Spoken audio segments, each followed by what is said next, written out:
I'm ready. All right, good afternoon, everyone. So I call the regular meeting of the Wildomar City Council and Cemetery District to order at 6:01 p.m. City Clerk, can we get roll call, please? Councilmember DiFilippo? Here. Councilmember Moore? Here. Councilmember Morabito? Here. Mayor Pro Tem Nig? Here. Mayor Marquez? Here. Everyone please rise for our flag salute. You have hats on, please take them off.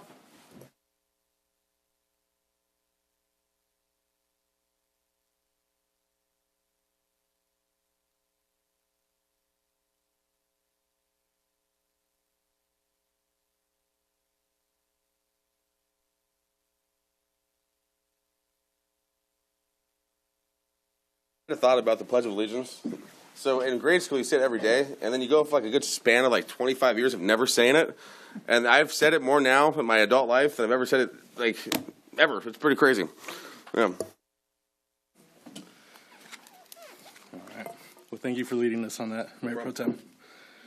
All right, now we'll move along to presentations with the introduction of our new CR&R representative. Angela Maria?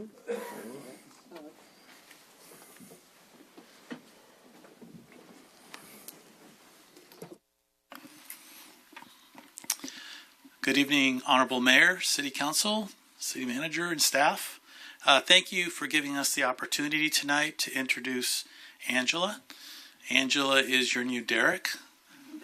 Many of you knew Derek, but Derek retired on us. So we brought Angela on board. She's been with CR&R now for about 5 months, started in operations, and just a few weeks ago transferred from operations into sustainability. So we are training her now, and I estimate the next few months she'll be out on her own. But in the meantime, she's available to help you if there's any questions, any service issues, or if there's events coming up. Same kind of thing that Derek was doing in the past. Obviously, Barbara, who's in the audience, and myself will still be here anytime, anywhere. Just give us a call, and we're here to help you out. So just wanted to take that opportunity to say thank you again for allowing us to introduce Angela, and also for the opportunity to service you. So we really appreciate that. We feel very honored to be here in the city of Wildomar. So thank you very much for that. I will not take any more of your time. Angela? Yes, I am super excited to be here, and thank you so much for letting me be a part. I know Derek did leave you guys off with good hands, and I am continuing on. I assure you that I will be doing so, continuing forward. But yes, I'm excited to be here and contribute to your community. Awesome. Do you have business cards by chance done already? I do. Can you get a copy of those before you take off? Cool. Cool. And Alex, I love having CR&R here, and you guys have done an amazing job. So, I did have a question. Can you tell us your last name? Murillo. Murillo. Okay. It's okay. Angela Murillo. She's just that great, Joseph. That's it. She's that great. You don't go by the first name. That's all you need to know. I have a comment too. So welcome, the new Derek. We love seeing you here. And I'll be contacting you a lot. So I run the Wildomar Beautification Volunteers Program. So I would reach out to Derek. And then also for the recycling. So we also do recycling, and then that helps with the city's diversion rate as well. But I also want to give a shout out to Barbara. I know. She spoke at the last Day in Her Shoes on Friday, and it was a great presentation. She did call it her trash talk. So I just want to give you a shout out. I appreciate it. Thank you all. All right. Well, welcome, Angela. We're happy to have you. I know Derek's probably not watching, but just want to extend our gratitude and say, we're thankful for his service to our city. And then, Alex, want to reiterate one thing that you did say. If we need support, we call you guys, and you guys take care of it. So I just want to commend you for that. You guys have been super responsive on that, so thank you so much. And again, welcome, Angela. Thank you. Thank you so much for your time. Thank you. Skin changes from menopause, reversing in 2026.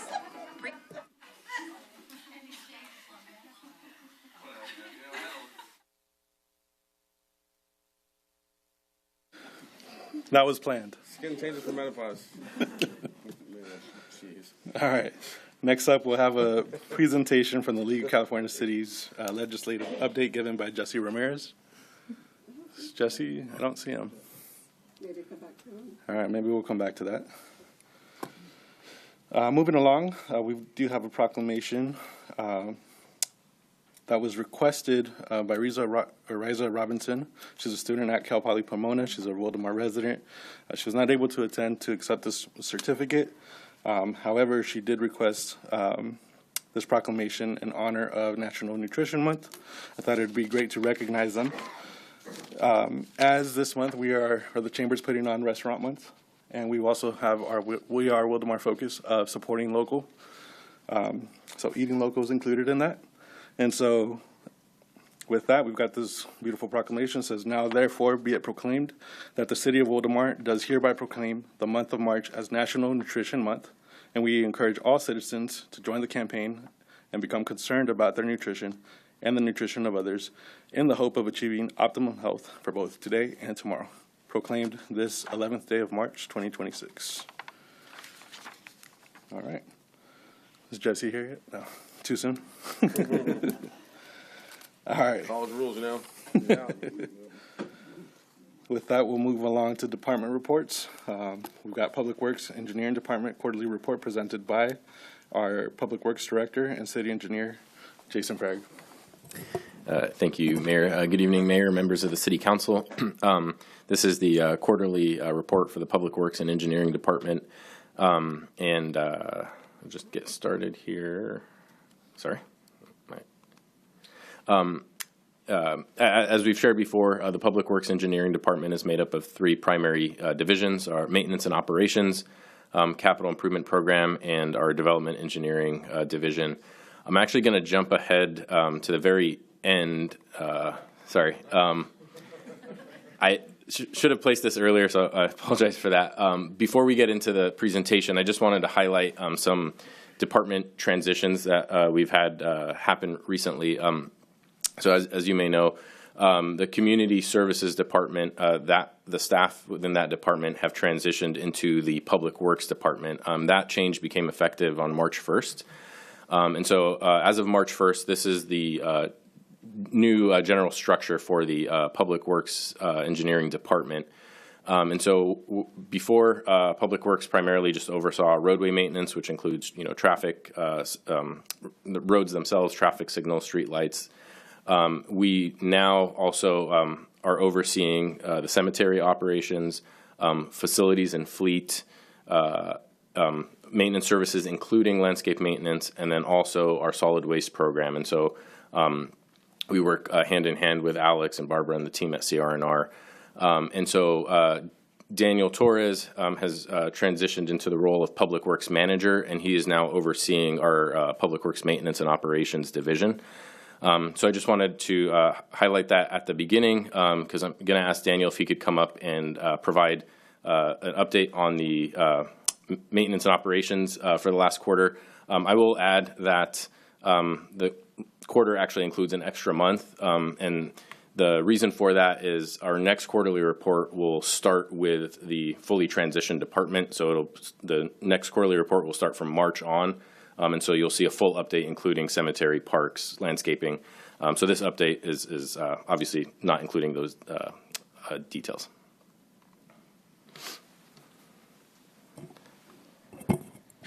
Is it? Okay, perfect. All right, so as Jason mentioned, Daniel Torres, your Public Works Manager, and I am providing you the maintenance and operations for this last quarter.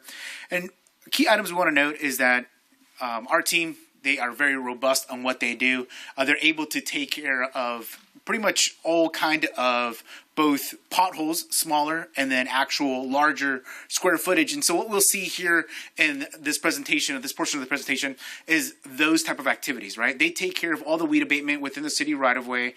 They address striping and also the painting of curbs, which we'll see in some of these pictures. But again, so what we see here right now is the right-of-way that they've taken care of, just again, as in the weed abatement, and then your larger patches. So those large larger patches, they're actually calculated by tons, right? They're bigger repairs. They're asphalt concrete mixture utilized for these type of repairs. And so when we look at the actual data, that is what we're referencing. Rather than your smaller hole that you see kind of throughout the road, these are what we consider your tons of AC. Again, better pictures of what we're discussing tonight is that your larger repairs there, and also you'll see your shoulder repair, right? So they do the grading within the side, fix a lot of those areas, and then they add asphalt and whatnot alongside just to address some of the shoulders. And Lost Road, right? A lot of material going up there that we utilized from the current projects throughout, and so we just recycle it and place it up there, just provide a smoother surface. And then, as you see on Inland Valley Drive, we're addressing the red curb. And so now, actually going into the data, rather than going line by line, we want to show you that in the months of November and December and February, you'll see similar patterns, right? And that's ultimately the patterns that you'll see that city staff is able to produce on a normal standard. But a key item that we want to recognize is our staff's efforts in the month of January. They're highly elevated in the numbers for potholes per square foot and also your repairs by ton, right? And then a lot of this has to do with the rains, the heavy rains that we received during that month. And so you'll see that if we look at just those two measures, I mean, you'll see that they're quite significant. But if you compare it with all the other services that staff provided, it did not hinder the amount of what they're actually providing. So staff actually really worked really hard within those hours, working at night regarding some of those to be addressed. But again, the level of service to get those items repaired and still provide your everyday post removals and repairs were not compromised. And so again, I just want to really highlight that particular item in regards to just our maintenance staff and their level of expertise. And so what we'll see also is that where we saw the largest increase is your graffiti abatement, right? As soon as January, the new year came, we saw an elevated amount. We're currently working with PD to help us address some of those items, really find out the culprit, really find out to eliminate these moving forward. But again, other than that, one other item I want to address is your tree trimming for November. Again, some of these storms had caused some, trees to become heavier on branches or whatnot, and so they went out and repaired some of those or trimmed some of those in the month of February. With that pretty much summarizes this portion of the report. Thank you. Thanks, Daniel. So moving on to our capital improvement program, we'll go through our construction projects and then our design projects. So our active construction project, the Palomar widening project, is nearing completion. A contractor did run into a utility conflict last week. There was a water line that was higher in elevation than was originally anticipated in the design. I do want to commend our city staff, including Cameron Luna and the contractor and our design engineers and water district staff at UVMWD. They all worked very tirelessly in the last week and a half to try to find a design solution for this conflict. Our designer designed it, the water district reviewed it and approved it, and so we are now just putting together the final touches to get the water line adjusted. So unfortunately this has caused a little bit of a delay, but our plan is beginning on tomorrow evening. The contractor is going to start working at the Gruel and Gruel and Palomar intersection. The road will be narrowed to one lane with a flagging operation, but that's necessary so that the contractor can drop the water line. They'll continue working overnight and into the next day. They'll complete that adjustment and the concrete work at the intersection. What that'll do is that'll allow them early next week to come in and finish the intersection work that we had planned to finish last week, and then they can reopen the Gruel Street intersection. So all in all, maybe about a week and a half delay, but the team has really worked tremendously to minimize the impact as much as possible on this. So with that, we anticipate the project being complete in April. Really, after this intersection will be final paving. The plan is to complete the final paving at the same time that school is on spring break in that first week of April to minimize the impact to the school as well. And then once final paving is done, then we'll be looking at final touches of striping and signage and getting that project complete and off of the books. Moving on, we do have a traffic signal upgrade project in construction as well. So this includes the new traffic signal at Bundy Canyon and Harvest Way, and then signal modifications at Bundy Canyon and Orange and Grand Avenue and Corridon.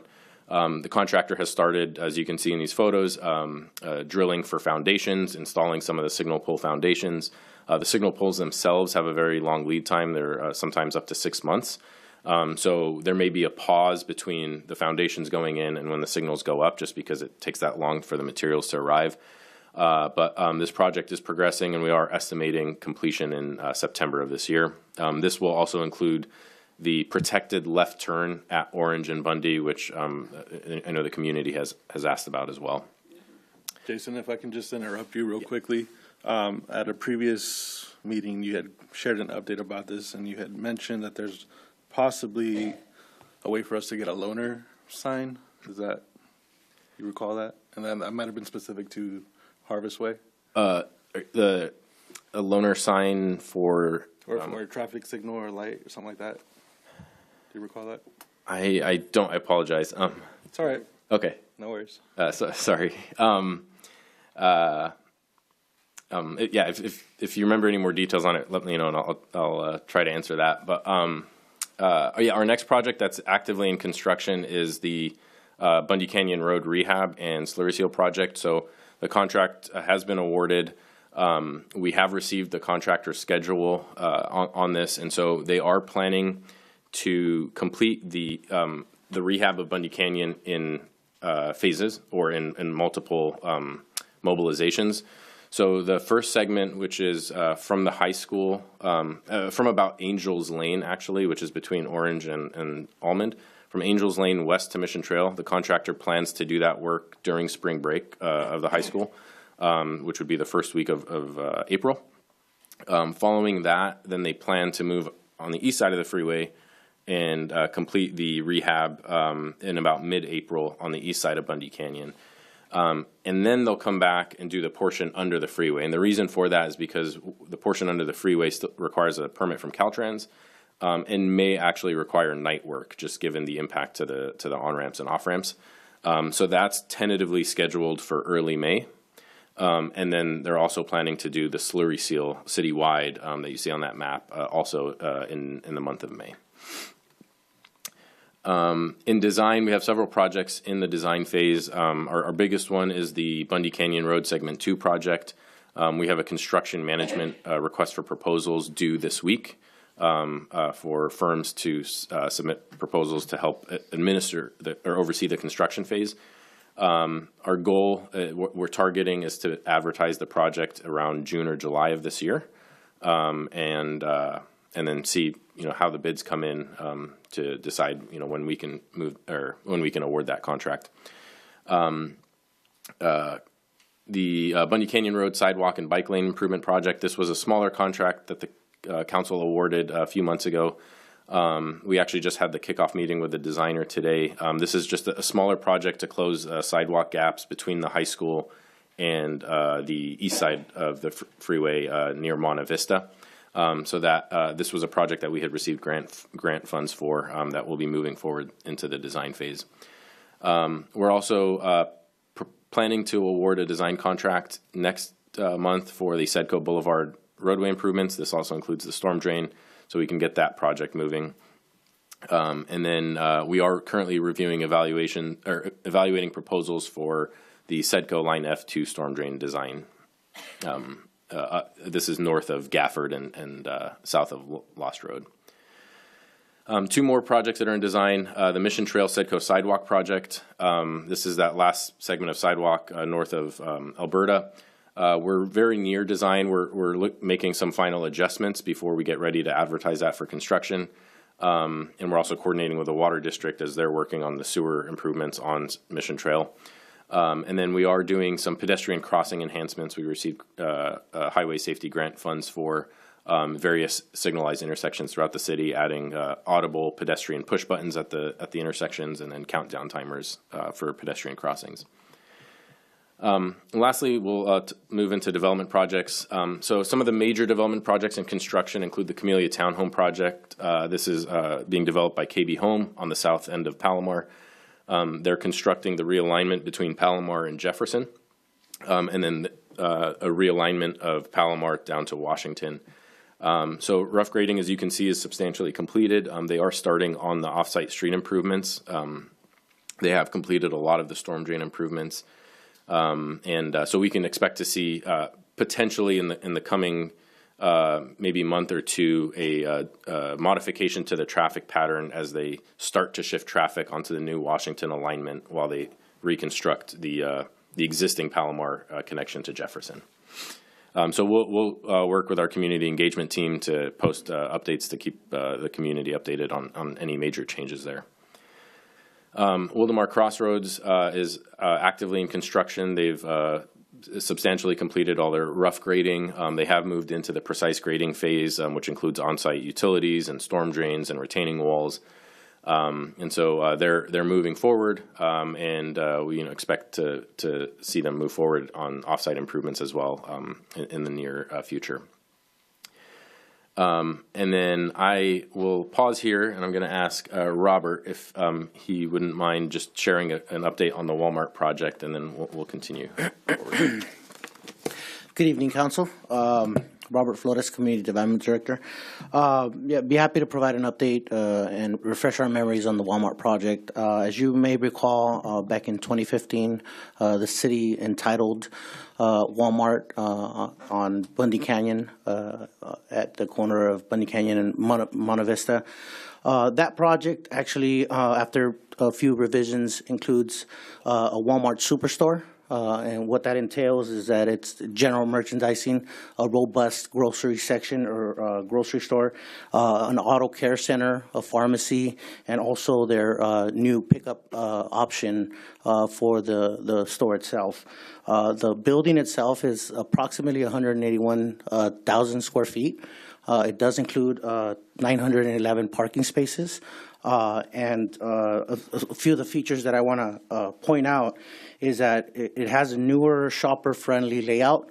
It does have a comprehensive pharmacy that's associated to the Walmart store with a vision center and also a dedicated grocery entrance with full grocery selections and a full bakery and deli. There's also dedicated parking and an area with circulation for that pickup option that they have, and also the pharmacy feature. So all in all, just as an update, Walmart has been working closely with the city. We've been working with them mostly on engineering items. They did, and Jason will speak on it a bit more in detail, but they did receive plan check approval and issuance of a mass grading permit. And as you may know, there's already activity on the property preparing it for that grading to commence. And also they're working through the building permit process. We do have received all building permits that they require, including private sewer and water, the building itself, the store. We have the building permit that's going through the process. There's a bale and pallet storage facility. There's also other permits that they're working through that they need to actually start erecting the building. As of now, we do have the private water and sewer permits that are approved, and we also have the bale and pallet storage that are approved, and we're really close with everything else. But the exciting thing is that grading is approved, and they're near breaking ground for grading on the property, and so you may start seeing construction occurring here shortly within the next few days, even. So that's pretty much the details on the project. So I'll hand it over to Jason to talk about the engineering part, which is usually the first part of development. Thanks, Robert. So in terms of off-site improvements to expect if they move forward, they are required to improve all of Monte Vista Drive. They will be adding a new traffic signal at Canyon Drive, which is the that it's not a street right now, but it's that southerly section of their property. So there'll be a traffic signal and an entrance on Canyon Drive, a right-in, right-out driveway on Monte Vista near the middle of the property, and then they will also have the signalized access at Sellers Road that's shared with the Bundy Canyon Plaza. So as Robert mentioned, we did approve the grading plans. A grading permit was issued yesterday. Staff has a pre-construction or pre-grading meeting with the developer and their contractor tomorrow. And so we are anticipating to see grading activities begin in the next week or so. With that, just a few other items that our development engineering staff is working on, and led by Carlos, who's been doing an excellent job. We have, continuing to work with our planning department and our community development department on multiple projects in the entitlement process. We have several projects that are in the engineering plan check process, projects that have been entitled that are getting ready to move to construction. And then we also have a series of projects that we're working on, just closing out on projects that have completed construction, but we have to bring them back to council so that we can accept the improvements and take over maintenance. And so we have a number of projects in that phase as well. So our team is working on a variety of things across these categories. With that, just as a reminder to the public, we do post project updates online for both our capital projects and development projects on the website. There are two links, one for the development map that gives all the project details, and then a link to the city capital improvement project updates, which include photos and just regular updates on the progress of those projects. Mayor Marquez, Abdu reminded me, I think possibly the signal you were asking about was the one at Grand Avenue that was hit by a vehicle in a traffic collision. So we did have a few weeks ago, we had a vehicle hit one of our traffic signals at Grand and Wildomar Trail. Unfortunately, that entire signal pole does need to be replaced because of how severely it was damaged. We just received a quote this week from our signal maintenance contractor on a replacement pole. So we're just finalizing the approval of that quote, and then they'll be coming in to replace the existing pole with a new pole and a new mast arm. So I'll follow up to get a more detailed timeline as to when we expect that to be done. But I don't know if that was the one you were asking. Yeah, I think that was it. Okay. Thanks for that. And that concludes the presentation. I'm happy to answer any questions. All right. Do we have any questions, Albert? Right there on that pole, the Wildomar Trail and Grand, do we contact their insurance? Does their insurance pay for that since it was their fault? So we work with our risk management with Emily and Sierra to recoup costs where we can when we do have damage to city property. We did have the collision report number from the Riverside Sheriff's Office. So that does go through risk management. There are situations where certain items may not be covered by the insurance. So I don't know for certain on this one, okay. But we will try to recoup what we can. Okay. And then at the Camellia project, isn't there going to be a signal there? Yes. So at where Palomar will connect to the new Washington Street alignment, there will be a three-way signal at that intersection. So that's going up in as well at the same timeline as? Yeah, so that's okay. part of their project construction. Okay. Yeah. And then I love that Bundy Canyon is going to be paid from Angels to Mission Trail in a few weeks. Yes. Okay. Yeah. That's amazing news. And then is Walmart really coming? I've been hearing that Walmart's coming prior to City Hits, so we're talking 20 years ago that Walmart was going to come. They're really going to come this time?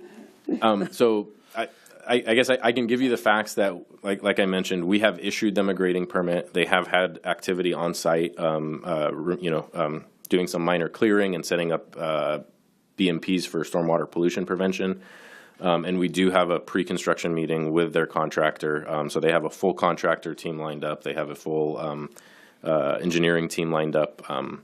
So it would appear that they're ready to construct. Yeah, I would say, because we've been working with them on a regular basis, the project, the construction, at least this phase of construction is fully funded from my understanding from Walmart.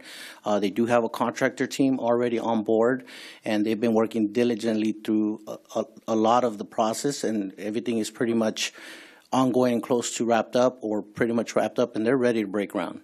So it's highly likely, but again, we want to see the shovels in the ground before we can say that, but I'm very optimistic It about was highly likely in 2015 because I was mayor in 2016 and I was going to do the ribbon cutting and then it never happened. So Okay. so back then they were saying it was 360 days when they broke ground to opening. Is that still kind of the plan? I talked to the GC about this when we were filming. He was saying about a year and a half. Oh, a year and a half now. Okay. Just because of the time it's going to take to move the utility stuff, they said about a year and a half it'll be done. And again, those are moving targets because initially they were saying by the end of the year. But again, they grading did start later than anticipated when we started working with them recently. So, yeah, about a year and a half sounds about right. So. All right, thank you. Mr. Mayor, I'd like to just briefly comment on that. So, just as a reminder, this is a project that was approved in 2015. So 11 years ago already. And it had been essentially a stalled project for some time. Their entitlements were set to expire on, I believe, the 22nd of this month. And so over the past year, maybe starting about a year ago, we really started reaching out to them and pushing them to get on the ball and start moving and encouraging them to move. And they did. And it's been quite a process. I want to really acknowledge our staff, our planning staff, our building and safety staff, our engineering staff, for the work that they have done to streamline the process as much as possible. It has been an all hands on deck to get them to the point where they could grade. Once they start grading, we consider their entitlements to be vested, and they can move forward with the project. So, knowing the importance of that project and what it will mean economically for the city, and in terms of services that are not there currently. Now, there's no grocery store in that part of the city. There's no pharmacy in that part of the city. There will be now. Mm-hmm. So, knowing how critical that is, staff really responded. I think in a lot of other cities, it would not have gotten done in time. But our staff really prioritized it and worked on ways to streamline processes, and it's going to be a reality now. So very excited about that. I agree, and with Rite Aid closing, having this pharmacy is definitely a plus. And then with the 7-story patient tower opening, we really need a new pharmacy here. Thank you. I got a couple of questions then for you. So we were talking about the delay, the week and a half delay because of the location of that water apparatus. So is that already in the mix, or it's a week and a half from now additional? So we're hoping to have the intersection complete and open to traffic by, I would say, end of next week, if not earlier. I would conservatively say by the end of next week, the intersection should be open. Okay. And so how about the various detours that might be in that area? Do we anticipate how long they'll be up? Once the Gruel Street intersection is reopened, then all the detours can be removed or taken down, and traffic can go back to kind of normal traffic flow. So is that the same kind of so that's a week and a half or so, or am I or is that just? Yeah, by the end of next week, okay, the intersection should be open and the detours will be lifted. And I had contacted you earlier about requests from people who live on Como, because people, if anybody's not driven on that, I don't know how, even if you have, unless you have a tank or something, I don't know how you drive fast on that street. But apparently, there's people that decide not to use the proper detour, and they will use that as a shortcut, and they kick up dust and all that. I know at one time, I don't know if it was late last year or whatever, that we were watering, or the contractor was watering it or not. And I'd like to request on the part of the residents that we, if it's going to be one of these hot, dry days, that we can water it during these next week and a half or so. And then along that same line, because we've asked with the work there and these oddly placed roads that are private, but people use them. And so we've created a situation where people will use that road when they normally wouldn't. When we're all done, if we could consider, I don't know what it would take to show some TLC, for these roads, whether it's Illinois, Maple, on the west side of Palomar, Como on the other side, that one's a little dicier because I'm not sure that we'd want to do anything. It's really kind of like a motocross track out there. But if we could keep that in mind for the residents. Mr. Mayor, if I may address that, thank you. So it's a challenging issue on a number of levels. It is almost a uniquely Wildomar problem to have, you know, so many streets that are unpaved but surrounded by other streets that are paved, right? It's an issue because these streets have not been accepted by the city as city-maintained streets. And I think we need to be careful to be selective about, sometimes we go in and maintain a street that's not a city-accepted street. Sometimes we don't. I think we need to be careful about accepting responsibility for drivers driving on streets that are not public streets. If on our side we are doing a street project and we are creating a proper detour and putting up signage to tell cars where to go, and cars decide to ignore that because it might be more convenient in their mind to go down a private road, is that really the city's fault? And what is the city's responsibility there? I'm not advocating one way or the other. I'm saying that we don't really have a clear policy one way or the other on how we address these issues. And I think we need to be careful to not be selective about it, right? A resident on one street complains, so we're going to take care of that street, but the next street over we're not going to take care of because no one said anything, right? And so Jason and I have been talking. I think we do need to really drill down on how are we going to approach this moving forward, and not just, do we engage and do work on streets that are not city maintained streets or not, but also, what can we do on the front end of city projects that we can probably anticipate may cause issues like this? Are there other things we can do to, put up additional signage, to further direct people not to drive on those private streets, to inform the residents who live on those private streets ahead of time that, hey, this is coming. If you see, for example, construction traffic on your road, call this number, and that's the number to the contractor whose traffic would be on the road.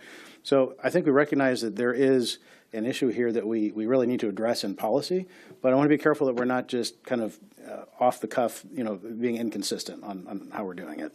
Sure, and I appreciate that. I appreciate that approach. What I would say to consider here is that how many projects do we have throughout the city, throughout the year, throughout the decade, and how many would affect one of these types of streets? And as an example, if there was some kind of a closure on Cervera, and we had that's where I live, off of Cervera, and there was a detour, but people thought, no, I'm going to go down Hunwat, which is my side street. Well, even though it would be kind of an impact because there's an extra 100 cars an hour, let's say, it's a paved road, so there's no dust kicked up, there's no additional things. So considering how few of these roads are impacted on a major road construction, maybe we could take a look at that. And if it is something that's, oh my gosh, it's like every other month, maybe that's different. But if it's really something that's every other year, and once the project's done, we can make sure that the road gets a little bit of, like I had called it earlier, TLC. Because I think that with Cottonwood, that's also not a city road, but somehow maybe because the county maybe have done it beforehand, but we kind of got roped into kind of maintaining that road, which is still just a non-accepted road. But so if you could keep that in mind, that would be great to see if we can do that.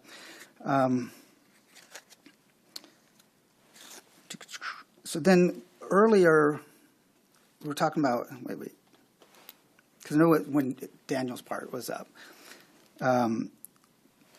So for that part of it, for this Public Works update, was I know that there, at the 20-acre park, whether maybe the grass is tall right now, so whether we can get that on the schedule to mow down. Yeah, I think we have that scheduled within the next few weeks to get mowed down, and I think also with some tree maintenance as well. Okay. A lot of that we went through. The mayor and I drove with staff around the entire city, looking at development projects, weed abatement areas, and correct me if I'm wrong, but everything we pretty much identified will be hit up pretty soon. So, yeah, it's. So a couple of more. So a comment on, you were mentioning the time delay in installing signals, right? And for an example, on Grand approaching Ortega Highway, they've been putting one, I don't know if it's on yet or not, but it's been forever where it's sitting there waiting. So that is a very normal thing. And then so a lot of times they'll have the thing turned sideways. It's like, hey, that means it's not working. And then a question that you always expect this during these updates, but the Wildomar Trail widening, is there any movement on that? Yeah. So as I mentioned, I think previously, I've been in communication with the deputy director at District 8 with Caltrans to try to find a resolution that truly resolves, solves the issue. So we have our updated plan into them for final, hopefully, close to final review. But based on a concept that we had discussed with them that they seemed supportive of. And so one thing we are trying to pursue is if we can get the approval from Caltrans, we may look to see if we can have our paving contractor also do this work on Wildomar Trail, potentially to kind of accelerate that getting done. So I don't have a definitive schedule on it yet because awaiting Caltrans approval, but we are. I'm hopeful that we're moving in a direction where we will be getting approval. Sure, and I anticipate that whatever information we get, obviously want it to be positive, but positive or negative, that you'll get that to us, even if it's weeks before a meeting or something, so we can help get that information out. I think that's it. Daniel, at the end of the meeting, there's a tree trimming question I have for you, but we'll save that.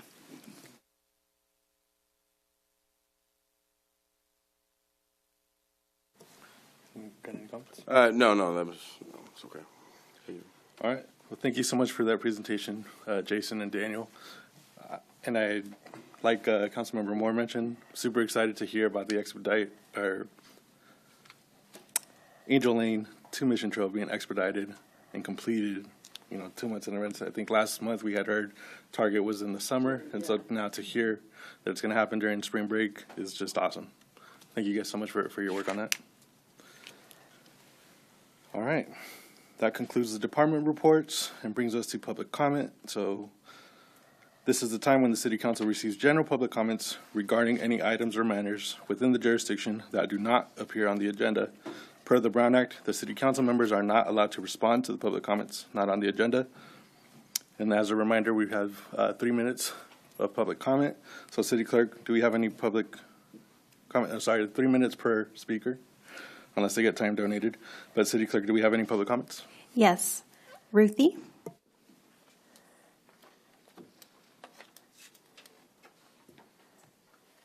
Hi, good evening. Thank you for allowing me to be here tonight. I'm Ruthie with Neighborhood Healthcare, the PACE program for seniors.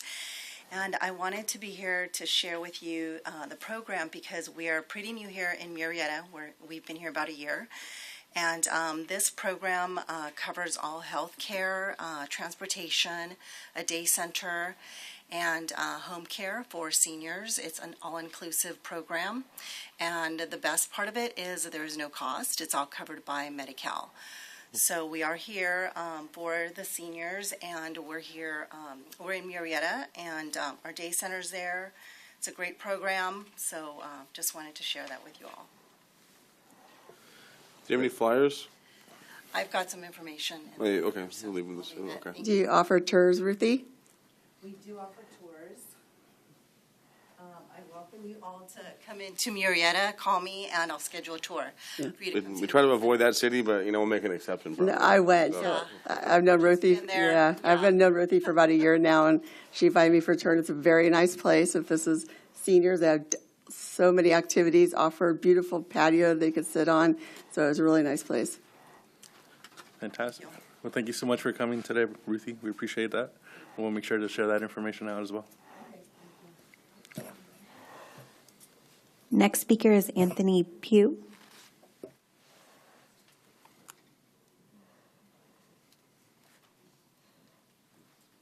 Good evening. My name is Anthony Pugh, and I appreciate your time. A couple of things that I wanted to run by and see if we can get some answers on. My number one thing, I have talked with Joseph, and I've talked with Bridget a couple times, on the road on Lemon and Mission. We have a flood control problem with it. All the water comes down from the freeway. It's wiping out our driveways and everything else. Excuse me. We have had a couple of lawsuits brought to us because cars are bottoming out as they come into the driveway of the business because we have no curb, no road anymore.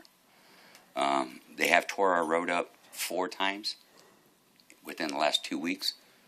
We are dealing with the construction on the corner. We've done the car wash. We've done 7-Eleven. Every time they patch it, it just comes right back up. It's making it worse. The second agenda thing that I had a problem with was we have a food truck that's right down the street between Lemon and Olive, I think it is. On the right-hand side at the law offices there. It's getting to the point where it's creating accidents at night. People are trying to pull in to get food. They stop in the middle of the night. I have seen them run until midnight. My understanding by the bulletin that I got, they can only run until 10. And I understand that code enforcement stops at 5. So who would we call after 5 o'clock? Because the understanding with Riverside Sheriff's Department, since they're not associated with Health Department, they can't really cite them or anything. So those are concerns that I had. And I understand, like, with the roads and stuff about what you were commenting to Joseph on adopting the streets. My understanding was once they took the name and you put it on a district, then you kind of like adopted that street and made you reliable for it. And that was my understanding. So maybe it's something different. I'd like to know about it later on. Because we do have a lot of paved streets, dirt streets, but mine is definitely on the map, and I like to try to get it some kind of work done on it. And I think that would be what it works. Yeah, if you'd like to leave your information with the city clerk, we can have staff reach out and maybe sit down with you and go over those issues. Yeah, I appreciate it. Like I said, I've sat down with Joseph. We've had coffee and we talked about it, and Bridget, and I've sent some emails in. Okay. And I've sent it to Public Works too, like they asked me to do. And it's been 3 years. Okay. Happy to talk with you. All right. Thank you for your time. I appreciate it. Thank you so much, Anthony. And sorry, I do have one question for you. You mentioned your business. Can you just let us know what your business is? It's U-Haul.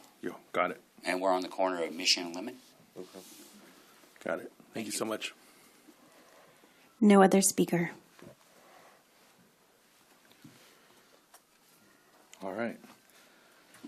That brings us, actually, do we have a motion to approve the agenda as presented? Do you have a motion? Do I have a second? Second. All those in favor say aye. Aye. All those opposed say no. Motion carries 5-0. All right. We're now going to move on to consent calendar. City Clerk, are there any public comments on the consent calendar items? No public comments. And then, Mayor, I do need to recuse myself just on one portion. I forget the number. 113. Tom, do we need to 113. approve the consent calendar before or after? Yeah, probably the best way to go is just approve or to have a motion on all of the items except for 1.13. Okay. All right. Go ahead. Go ahead. You go ahead. Motion to approve consent calendar except for 1.13. Do I have a second? I'll second that. All right. All those in favor say aye. Aye. All those opposed? Motion carries 5-0. And now you step out. All right. And then can we address item 1.13 now? Yes, And if then you'd that like way to pull that Councilmember Moore can item, pull that. and Councilmember Moore could step out, and you could address first consider the date for the event with the Wildomar Community Parks Foundation, and then Councilmember Moore can come back when you're done with that item. All right.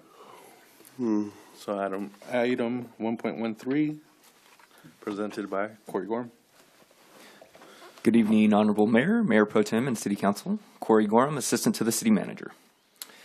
The item before Council tonight is the approval of the City of Wildomar's 2026 Special Events Calendar. This calendar includes city-hosted events, partnerships with community organizations, and smaller neighborhood pop-up events. City events are designed to promote community engagement, strengthen neighborhood connections, and enhance quality of life for residents. These events create opportunities for residents to interact with city council members and staff while building civic pride and community identity. Programming includes a mix of family-friendly activities, cultural celebrations, and neighborhood-based events. The proposed calendar includes 5 events that will be hosted by the city. These events include Extravaganza and the Teen Egg Hunt. Actually, Corey, if I can pause you, sorry to interrupt real quick. Can we just focus on the partnership portion right now? And then Sure. that way we can bring Councilmember Moore back in? Oh, yeah, Discuss the rest of the items? Yeah. So just a brief background, the city receives requests each year from community groups seeking to partner on events. Those requests are evaluated through the city's community event partnership policy.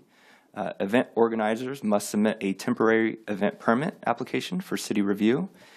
For 2026, 5 partnership events are included on the calendar based on submitted and anticipated applications.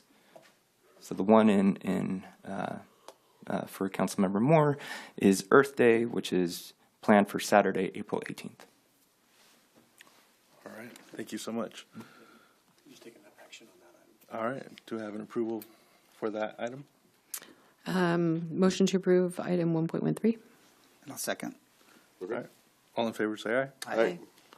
Any opposed say no. Motion carries 4-0 with Councilmember Moore recusing herself. And then she can come back in for All right, if we can rest let her back in. discussion.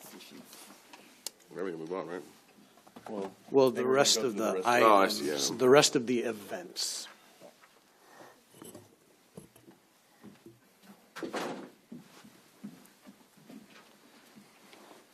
Okay. Long time no see. All right, go ahead, Corey. Okay, so picking back up on just identifying some of the city events. So we talked about Extravaganza and Teen Egg Hunt, which will be Saturday, March 28th. We have the Wildomar City Birthday in July, Mariachi Night, and Breakfast with Santa. We discussed partnership events and their purpose. The neighborhood pop-up events, the city continues to plan neighborhood-based programming through pop-up events. To broaden community participation, these events are typically hosted in HOA-managed parks, particularly in areas east of I-15 and further from Marno O'Brien Park, which is where almost all of our city events are hosted. Last Tuesday, March 3rd, the city's Community Engagement Committee met and reviewed the proposed events calendar. Following discussion, the committee recommended approval of the proposed calendar to the City Council. That concludes my presentation. Happy to answer any questions. Any questions or comments? Yes, and I did speak with Corey today, so thank you. I think my other colleague mentioned it as well. One of the pop-ups we wanted to see was we have our new SB 35 project, which is the Tres Lagos. And actually, I was reading to the schools about a week ago, and it was I asked the kids, the students, where do you live? And they say Wildomar, Elsinore, and a few of the students says, I live in the new Tres Lagos. And I was like, oh, so this is seeing the children now living in this new, That's cool. built, nice place in our schools. And so I think we should add a pop-up to be there. I feel it's the same if we go to the farm or we go to another HOA. It's the same thing. We're bringing our community service to that community. They're their own little community. And then as well, when Project Touch comes to mind, I have my SB 35, and then you have the Wildomar Cottages. The same when those are ready yet. We do a pop-up as there as well, so just adding on another pop-up. And then also, like, we do reach out to the schools, schools in Lake Elsinore School District, but I think we're missing a little bit, like with our home schools, we have church schools. That population might not be receiving the information, and we include a marketing plan to also reach out to those types of individuals. And then we have even reached out probably also to like adults with special needs, which is the ATP program. So we can get a lot more engagement, right, and a lot more attendees if we just broaden our marketing plan a little bit. And if I can just add to that, sounds like a good item for discussion in somebody's upcoming 2x2. Mm-hmm. I got you. Yeah. With the school district. Mm-hmm. So I had a couple questions because let's start with the Tres Lagos one. So I had mentioned that too, and it was nice to know that Bridget was thinking that also. Because I know that the run-up to that, was, we don't want to have that project there. All that. Well, they're here, and they're part of the community. They're my constituents as much as the people across the street in the neighborhoods. And I think that it would be really good to at least approach them. I don't know if they're ready because they don't have all three of their buildings up, but it'd be good to see if they're interested in that. If they are, then pursue that further. I did have a question about noticing there's no movie in the parks listed. And I can remember, like, the very first thing that happened after we reopened the parks in 2014 is we went to a movie in the park. And even though it may not be the most well-attended, and I do think there may have been a point of saturation, like if you have too many, but if there's the one time a year that there's the movie in the park, especially unless we got rid of it, we have the screen. I think it would be nice to see a movie in the park added to that lineup. And then lastly, I also noticed that Winsong Valley, because the one event was a movie in the park, it's not on there. So whether we are able to find a different type of an event, whether I noticed RSO, it does say citywide is the address. So I don't know if they can aim for a midweek thing there, but I would like to see at least one thing at Winsong Valley and have one movie in the park. I don't know how that gets discussed or not, but Carlos, we were talking about this just recently as far as the events, and I agree. As moving the park is good for the kids and just in general, but instead of overdoing it with events throughout the year, I'd like to see us be known for at least one major event a year where we go all out, where we spend the money, we have the screens, we do everything. So at least every year, the residents, they have that one thing like, hey, whether it's our birthday bash, whether it's whatever mariachi, whatever it is, but we really focus on it and make sure that's our main event. So, because we want to garner the attraction, we want to garner the public participation.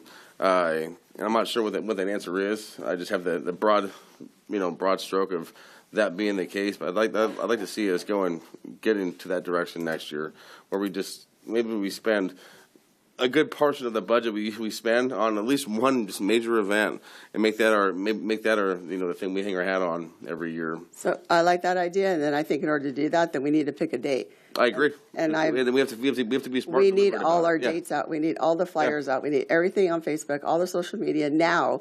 Well, that needs to be deliberate. Before, it needs to be marketed. It needs to be everything. I don't want to waste our damn money on we spend $10,000 on a cool event, but we don't tell anyone about it. It's like we voted. It was a few years ago that Danny, I'm sure you remember, that the city birthday would be on the second Saturday of the month, and that's something I think if you want to go that direction, which I agree with, then this birthday's on the second Saturday, no matter what the date is, and that's how you have to market it. It was the second Saturday, right? Because we never wanted to pick the first Saturday because it was around July 4th, and then that's the date you pick.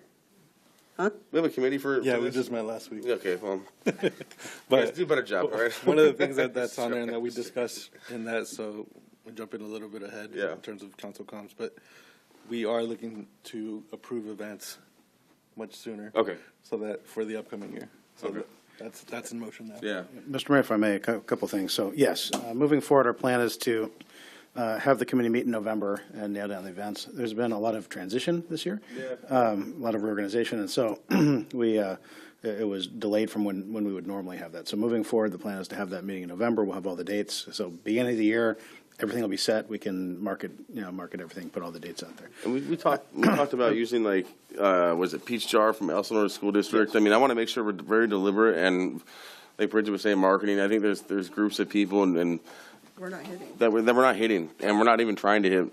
And that's not to knock on really anyone. It's just we're doing a thing to get along. It's not to knock. I'm saying we need to just expand now. Now we have time. Yeah. Now we have the staff to do that. Now we can expand. Yeah. Yes. Well, and let me maybe clarify we can expand thought.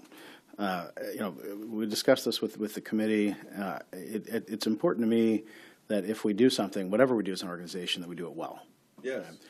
And our hope at the staff level is that we can focus over the next couple of years on the events that we have been doing, our core events, and get to a point where we're doing them very well. Master those events before we consider kind of expanding out to do more. My understanding of how the pop-up events occurred, though, was that the city was doing a lot of events, right? And there were the movie nights, there was an astronomy night, there was just kind of all these events, and staff was getting spread thin, and none of the events were really living up to their full potential. And so the decision was made, and this is before my time, this is what's been conveyed to me, that the decision was made to pull back on that a little bit and then partner with HOAs throughout the city on these pop-up events. The pop-up events, the HOAs do the lion's share of the heavy lifting, right, in terms of getting people there, organizing, the costs involved. And so that way we can have events throughout the community, but it's not such a heavy burden on staff. And so while we can certainly talk about adding events or adding an event but taking another one away to try to keep it balanced, we can talk about those things. I would just request from a staff perspective that we keep in mind that we are still kind of in a building phase. We have new staff on board that started this week. Part of their job is to focus on events and other community engagement. But I would ask that we, kind of not try to grow too quickly in the number of events, but instead focus on quality of the events that That's exactly what I'm saying. Yeah, not grow not numerically, just grow in quality. One thing that I do want to bring or circle back on is our city manager just mentioned, these pop-up events. We're partnering with others that are doing the lion's share of the work. And so maybe a point of clarity that Councilmember Morabito's requesting, Corey, is that all the partner events that we have and we're not going to accept any more partner opportunities throughout the year? Or is the door still open for, say, another HOA that wants to do something to engage with us and us deliver a pop-up? I would say at this point, the proposed list of events is what it is. If we do have another, let's say, organization within the community or HOA reach out to us to say, hey, I'm interested in doing something, we could bring that back to council. Okay. All right. Thank you. So are we? But just to clarify, at least from a staff perspective, we're 100% open to other events coming up throughout the year. I like to add the Tres Lagos. Yeah. Well, I agree. Reach out to them. Yeah. Well, during the tour, I already brought this up during the tour, and they did sound interested. But at that time, they hadn't hired their community contact engagement coordinator. So I haven't spoken with that person. But if they are open to it, I think that's something we should add. They would need to come to us then, right? Right. So Tres Lagos, get their people, talk to our people. Like that R. Kelly song, whatever. Yeah, and we can certainly initiate that conversation. Yeah. But yeah, they would need to be very interested because they would have to do the lion's share of the work on everything. Yes. And I understand that, and I understand there's a cost, but that's also worthy. And we can have a three-way partnership because that's where nonprofits can come in, and maybe they're providing some of the funding or something. So it's a win-win all the way around. And to clarify on the expansion, I didn't mean so much except for the Tres Lagos event. I didn't mean expanding more events. I meant expanding our marketing, hitting all the resources. The audience that we're not hitting right now, and we haven't been hitting, and we need to reach out to them. That's a key objective for us this year. Sycamore is our charter school. The church schools, we have Cornerstone, we have Lutheran. The preschools, we have Ann Sullivan. I mean, have we told all those people that have children or people that want to come to events, and even our Wildomar Senior Living, the adults, the active adults that live there, the seniors that live there, they may want to come, but have we told them? So I meant expansion of the marketing. Yeah. I'm picking up what you're putting down. I'm going to agree. Yeah. Sorry, was that all, Joseph? Yeah, I just wanted to express the thought that, if we had a movie in the park, since had been going on, and we do have the enlisted broke, we have the equipment and stuff. So I don't know that, and even if it's only attended by 80 people, because sometimes it's not the most well attended. But then again, we didn't have the same marketing team. So with the right marketing team, you might end up with 300 people there. Yep. And then it starts to turn into an issue, right? If you get too many people, isn't there an issue with the license? But anyway, so that was, if there's time to kick it around, if not, then I guess next year. Any comments? Corey, I do have one request. Can you pull up the calendar of events? I don't think I saw it come up, or maybe I missed it.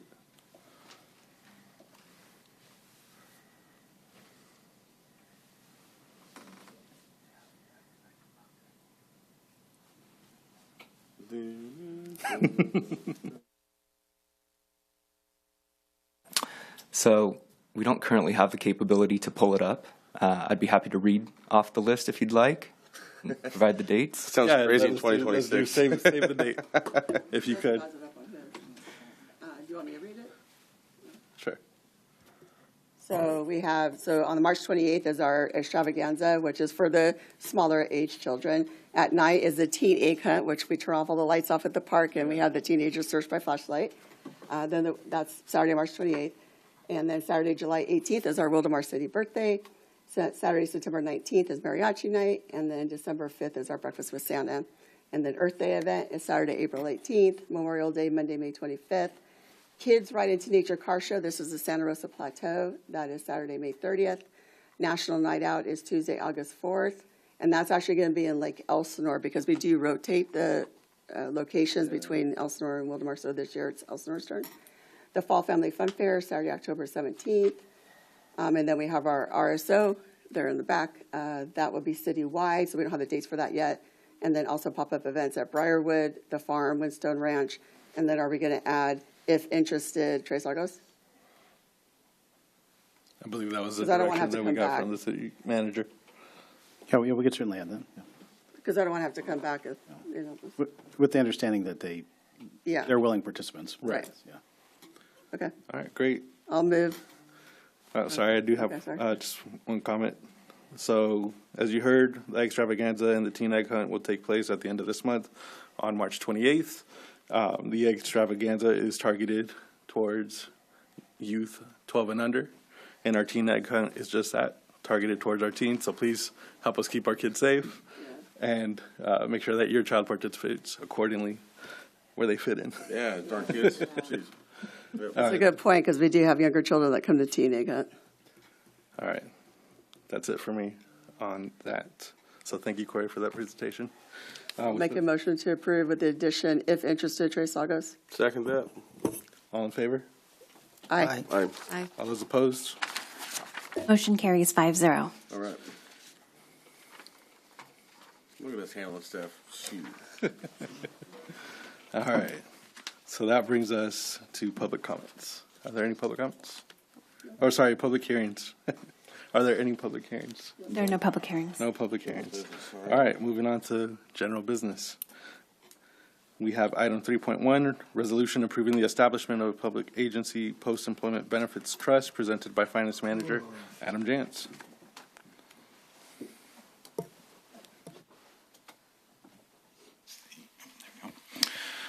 Good evening, Mayor Pro Tem, council members, fellow city staff, and members of the public.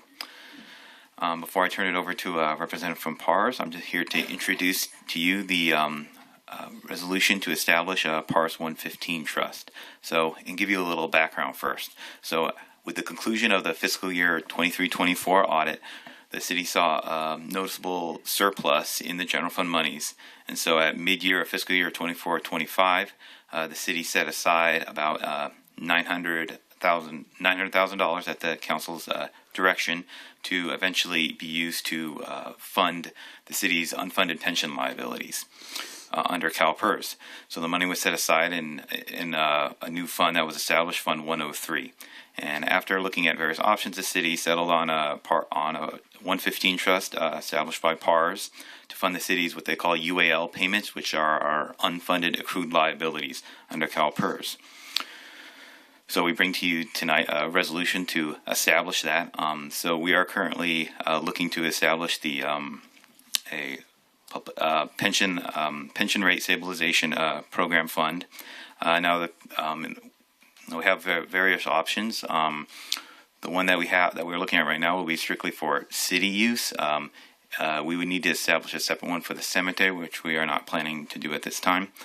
And as this is a new item, we have a presentation here to explain some of the details of it. And with that, I will turn over to Rachel Sanders, the Vice President of PARS, to go over the presentation. Thank you.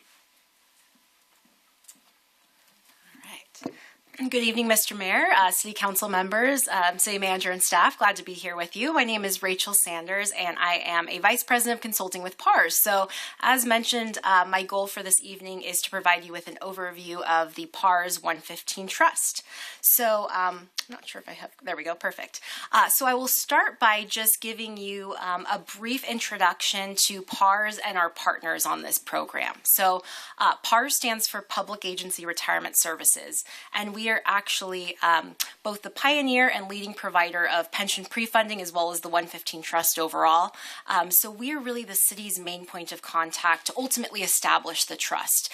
We also are really the quarterback of the team in helping the city to ultimately contribute to the trust, take money out of the trust. We house all the legal documents, do all of the ongoing administrative work, but there are some responsibilities that we don't fulfill, which our partners do.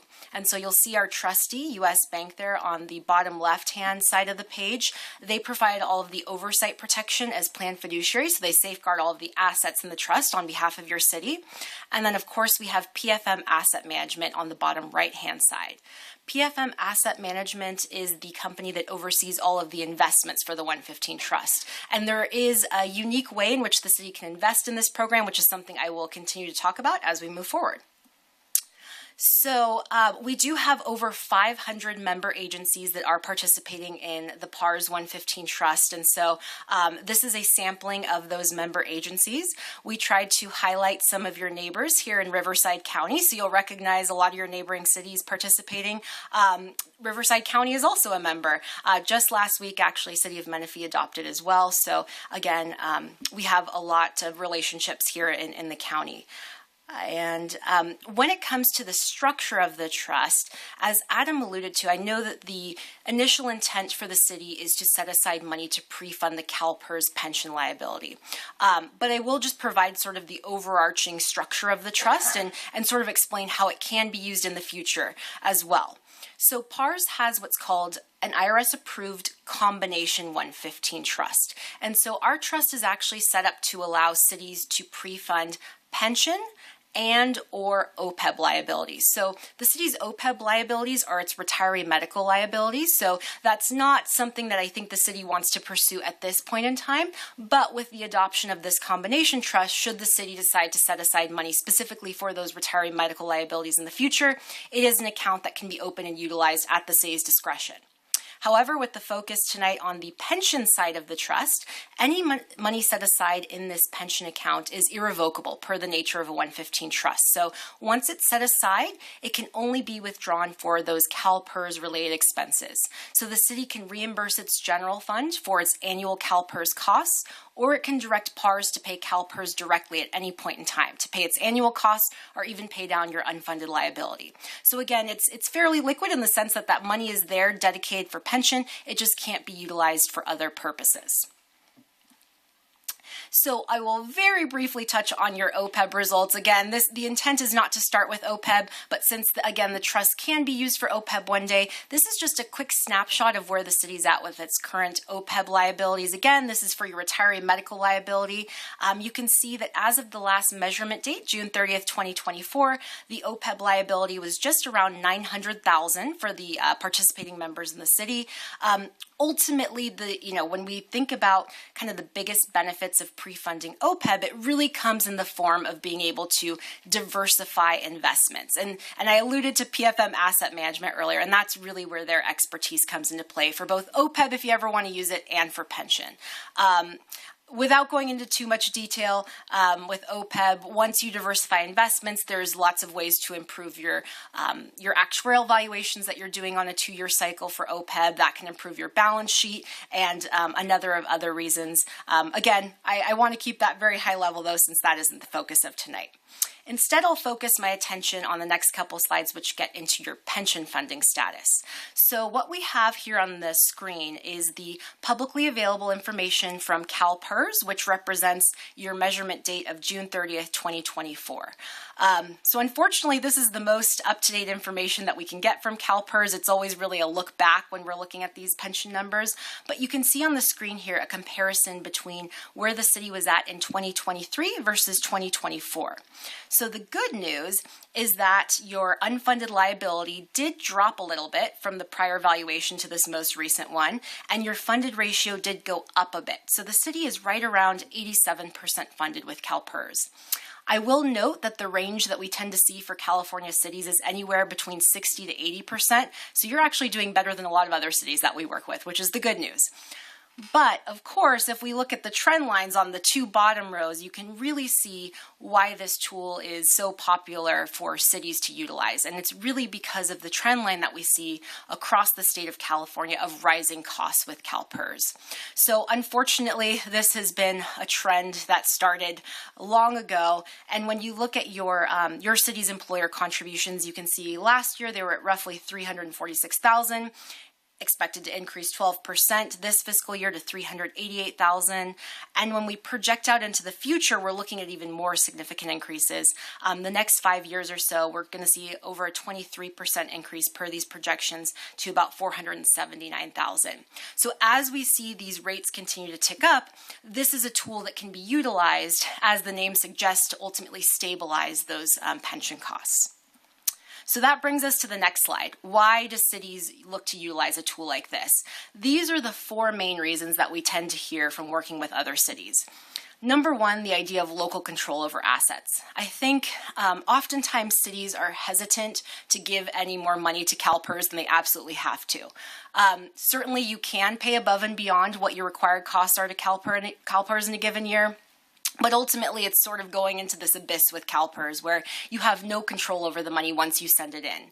So based on changes in their experience, if they don't meet their expected rate of return, they change assumptions. Unfortunately, you've lost that money once you sent it into CalPERS. So the beauty of a 115 trust is your city has full control and discretion over how you use it. You determine how much money you set aside, when you set money aside, when you take it out, and how you invest it. So again, it really empowers you to make decisions at a local level about how this best fits your objectives. Number two, I mentioned the idea of rate stabilization. So again, your city is not unique in seeing your CalPERS costs go up. So this is a way to hopefully mitigate some of those fluctuations in costs, knowing that you can tap into those funds if and when you need to for your pension needs.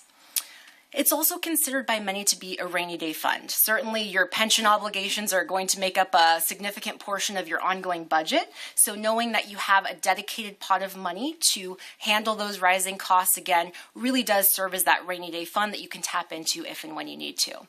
And then last but not least, the idea of diversification. So diversification comes in a couple different forms. Number one, as I've mentioned, you do have the ability to invest differently in a 115 trust than you can in your general fund. So you're really giving yourselves the opportunity to help grow those assets over time at a much greater rate than you could otherwise do if it was just simply earmarked in your general fund.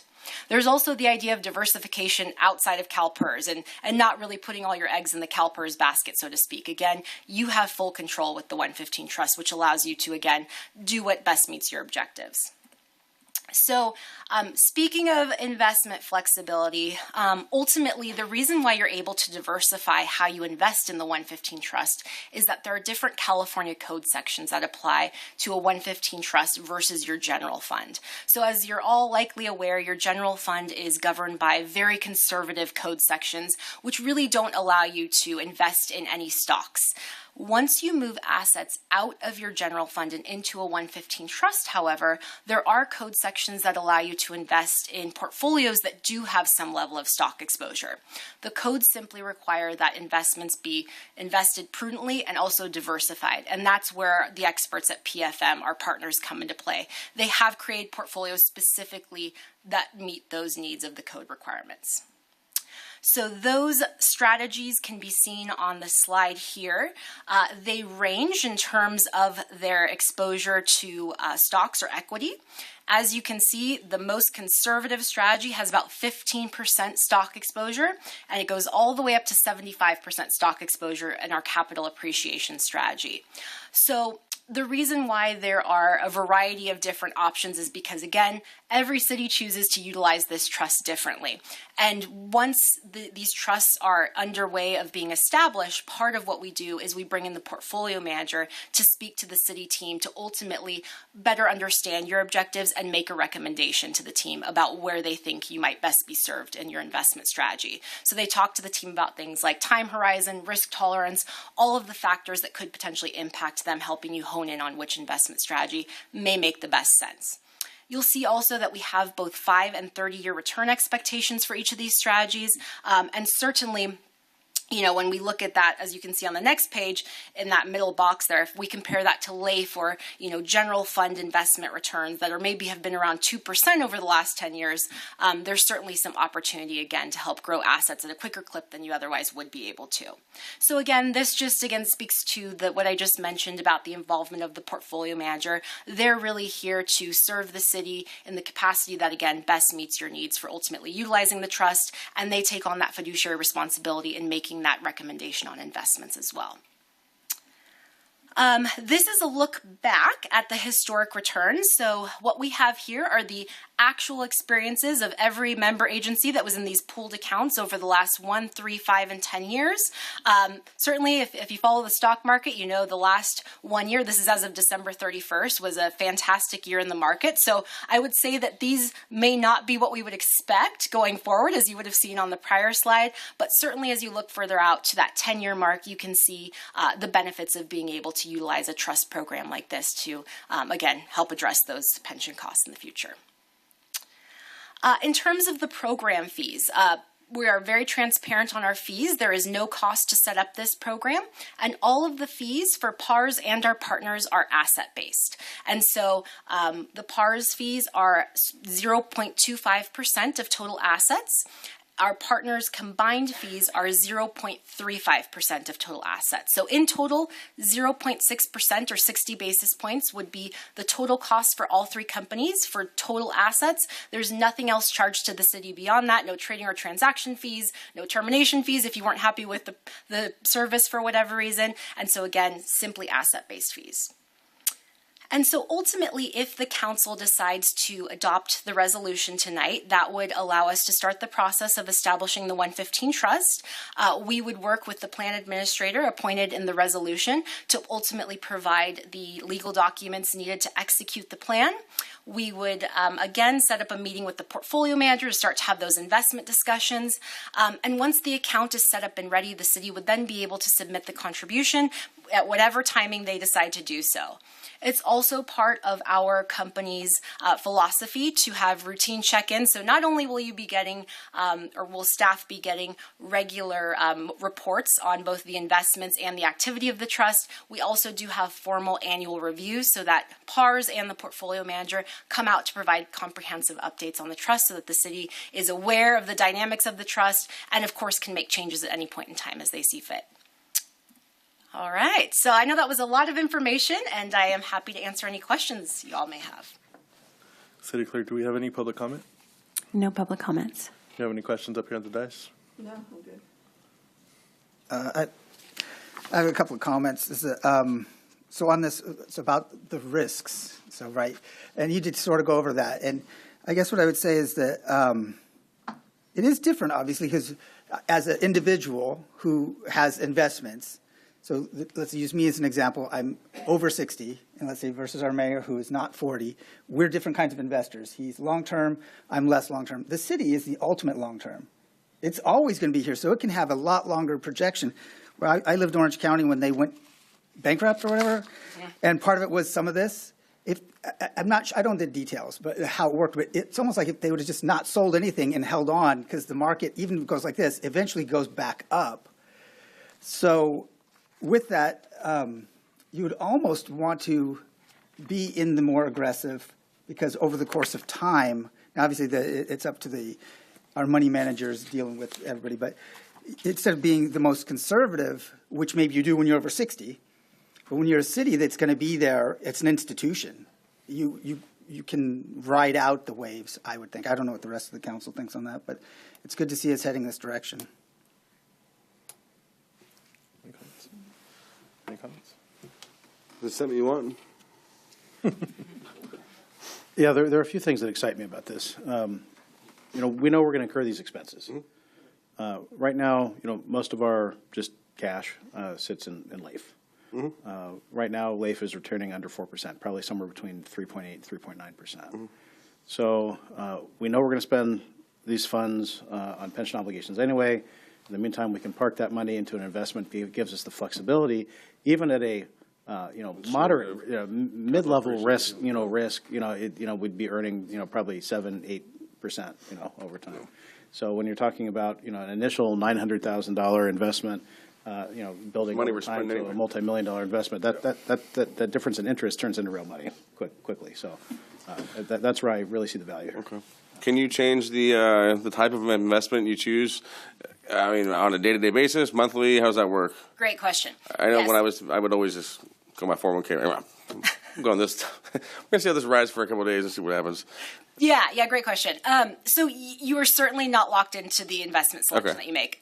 I would say, day to day, I we don't get really it. do day trading. Yeah. But I mean, do we have cities that, one quarter in, maybe 6 months in, a year in, and say, our Well, there's objective politics that go along with things too, right? I mean, you have a war in the Middle East. Maybe that changes things. Maybe it changes your calculus with things, right? You want to, okay. Yeah, absolutely. And I will say to that point, when we think about 115 trust investments, usually the conversation is around sort of the intended use of the funds and the Yep. time horizon for when you may need to tap into those funds. So if the city says, you know what, we're doing our budget forecasting, we think in the next year or two we're going to have to tap into those funds, you may want to err on the side of being a little bit more conservative if you don't have a long time horizon. Mhm. If you say we have 10 plus years, that's a completely different story. So it often It all depends on the goals of the organization, Exactly. right? Yeah, how we want to utilize it. Okay. Exactly. Well, yeah, that answers my questions. Great presentation. Great, thank you. And then, did I hear you correctly? Did you say that we could utilize some of this to refund the general fund,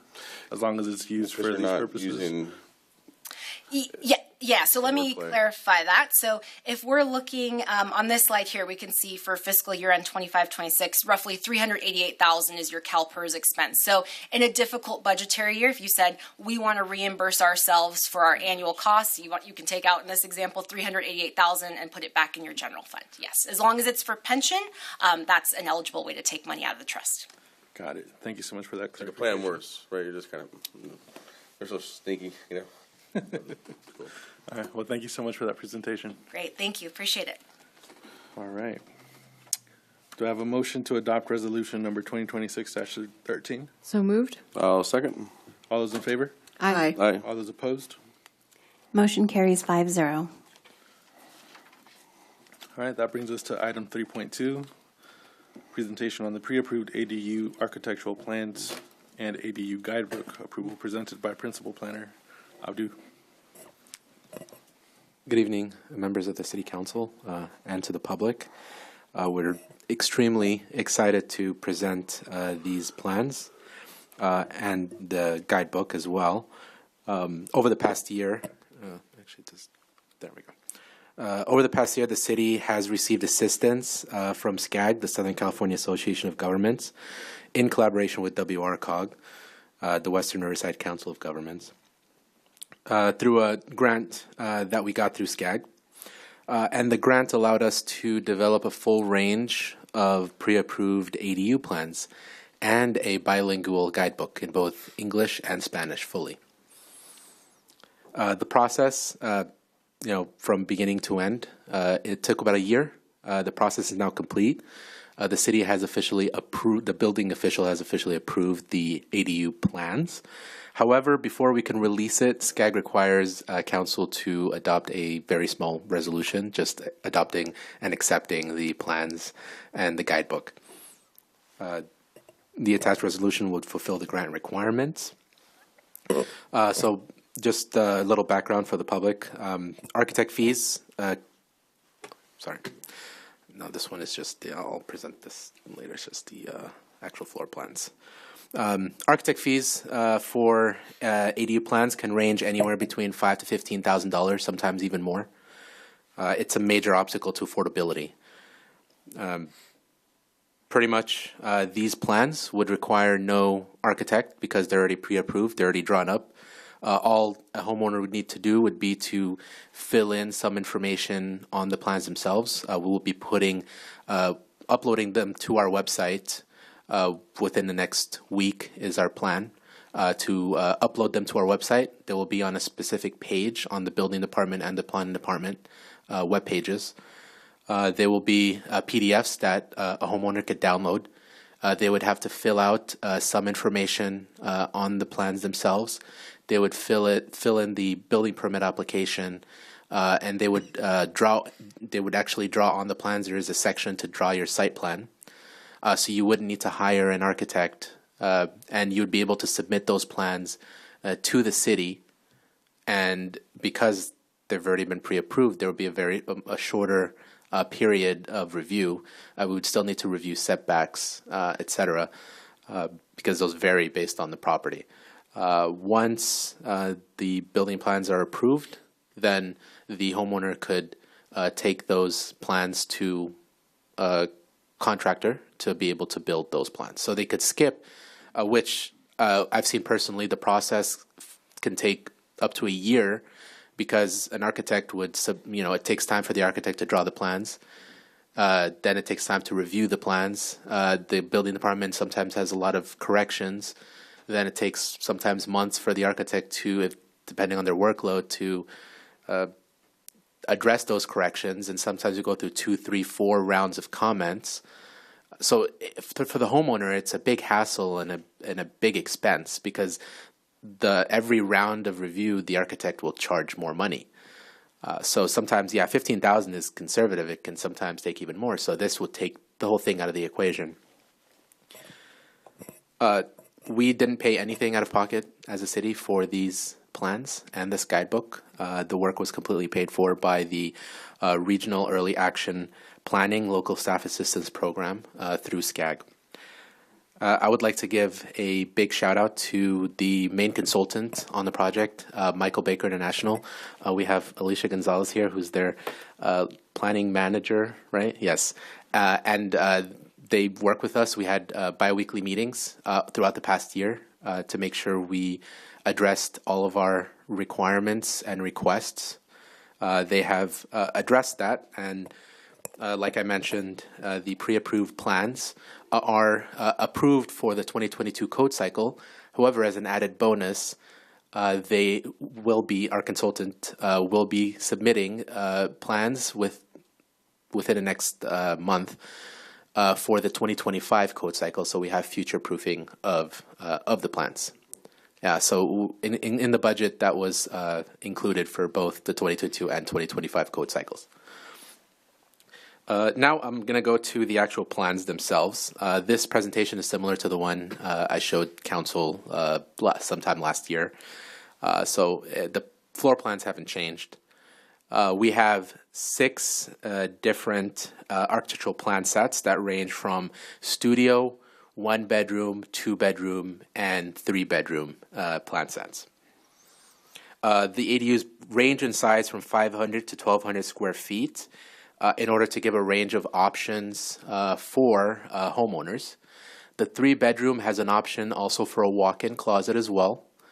We wanted these to feel high quality, and we wanted these ADUs for someone to be happy and proud to live in, something really high quality, and something that a homeowner would want to put in their backyard. These are the elevations for the different types of ADUs, ranging, like I said, from studio to 1-bedroom, 2-bedroom. We have 3 different elevation styles, ranging from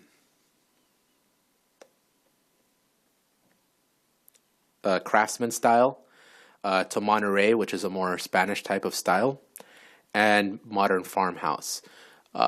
The reason we chose these 3 distinct architectural styles, our consultant did do a survey of the most common architectural styles throughout the city for single-family homes, and these were the 3 kind of most common styles that were throughout the city. In addition, we have our 2-bedroom and 3-bedroom units, all of them in the 3 different architectural styles. You have the option for different colors and the option for different roofing materials as well. We also have options for porches. On a couple of the floor plans, we have options for porches and for patios, which gives another layer of creativity. So no 2 ADUs will be the same, because someone can choose a customization option that suits them, which is what we're really proud of with these ADU plans. As you can see here, all of the 2-bedroom, each elevation style has a different distinct kind of patio. It's not all exactly the same. Yeah, and like I mentioned, these are the 3 different styles that go through, and staff would recommend adopting the resolution to accept the pre-approved ADU plans and to approve the associated ADU guidebooks. And staff is available for any questions. Thank you for that presentation. City Clerk, do we have any public comments? No public comments. Do we have any questions or comments about the dice? I love this. I think for someone that's trying to get into the market right now and purchase their first home, which is very expensive, even here in Wildomar, this is a great opportunity. And so if they wanted more homes, they just have to they'd then go through the full program. If they don't want to choose any of these designs and they just want to do a custom build, I guess, they still have to just go through a whole process. Exactly. They would have to go through the regular process, hiring an architect, et cetera. The other option is some people will get like a prefab because the ADU law allows you to put a manufactured home as an ADU. However, this process and these pre-approved plans will hopefully people will choose these because they look a lot nicer. They do look nice. Subjectively. Yes. And yeah, I forgot to mention the construction of these is the structural plans, et cetera, are set up in a way to make it also cost efficient to construct as well. So the construction style was more simple because the more complicated the structural is, the more expensive it is to build. So we had the economic impact in mind throughout the whole entire process with these. So I'll be specific. So say you have 3 children, so you really want a 4-bedroom, then you either have to go get a manufactured home that has that, because this is not enough bedrooms is what I'm saying. Yeah, so you would have to, these are pre-approved, so because we've already reviewed them specifically how these are, say you wanted to add a 4th bedroom to this, you would have to hire an architect to actually do all of the structural calculations and go through the whole entire process. Okay. Yeah. All right, but I do like them. Thank you. Just a quick one. I noticed the various way they were trimmed out, and they look nice and all that. But so my house has a concrete type roof, and so if I thought, I like that one with the Spanish style red tile roof. I mean, do we have any design guidelines where it sort of has to match the neighborhood or anything like that? So we did get a comment from HCD. We did have a provision in our code that the ADU must match the existing house in architectural style, roofing material, and building material. It turns out that that provision is not actually allowed. So someone can build an ADU regardless of what it looks like to the main house. It is allowed by state law. Well, I guess it's good that we don't have like a castle option. The state law really pushes for objective standards. So we actually came to the council to adjust that and make that consistent with state law. What I will say, though, is that these plans, our consultants and our team worked hard to provide several options. So I believe there is several options for roofing material, so they can try to get as close to their house if they want to. So that option is there. Appreciate that. The modern farmhouse has shingle roof, but also has an option if you wanted to do a metal roof as well.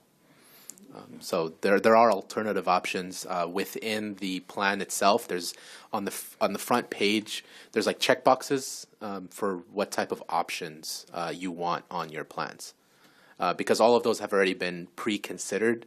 So you don't have to go through an extensive review process. It's already all you have to do is check the boxes for what type of options you want.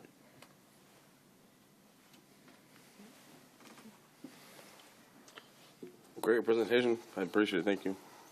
Yeah, I want to just reiterate, you mentioned the cost saving to homeowners is about $15,000. Sometimes or more. And the time savings and the as well. time, more importantly. Yeah. Well, that's great. So just And wanted to say, I'm sorry, Mr. Ray. And there's also cost savings in the fees. because these already have been plan checked, paid by the grant. So the fees are not, they're not going to be paying those fees for the plan check, just building permit issuance fees. So. That's great savings, guys. Well, I want to say thanks to SCAG for supporting our commitment to streamlining processes for both residents and businesses. And then you mentioned the group specifically from SCAG was regional. Yeah, let me, because it's kind of long. It's all right. You don't have to bring it no, up. I was just going to yeah. say, I was going to challenge you to say it 3 times fast, but don't worry about that. Yeah, it's the actual program itself is the Regional Early Action Planning Local Staff Assistance Program.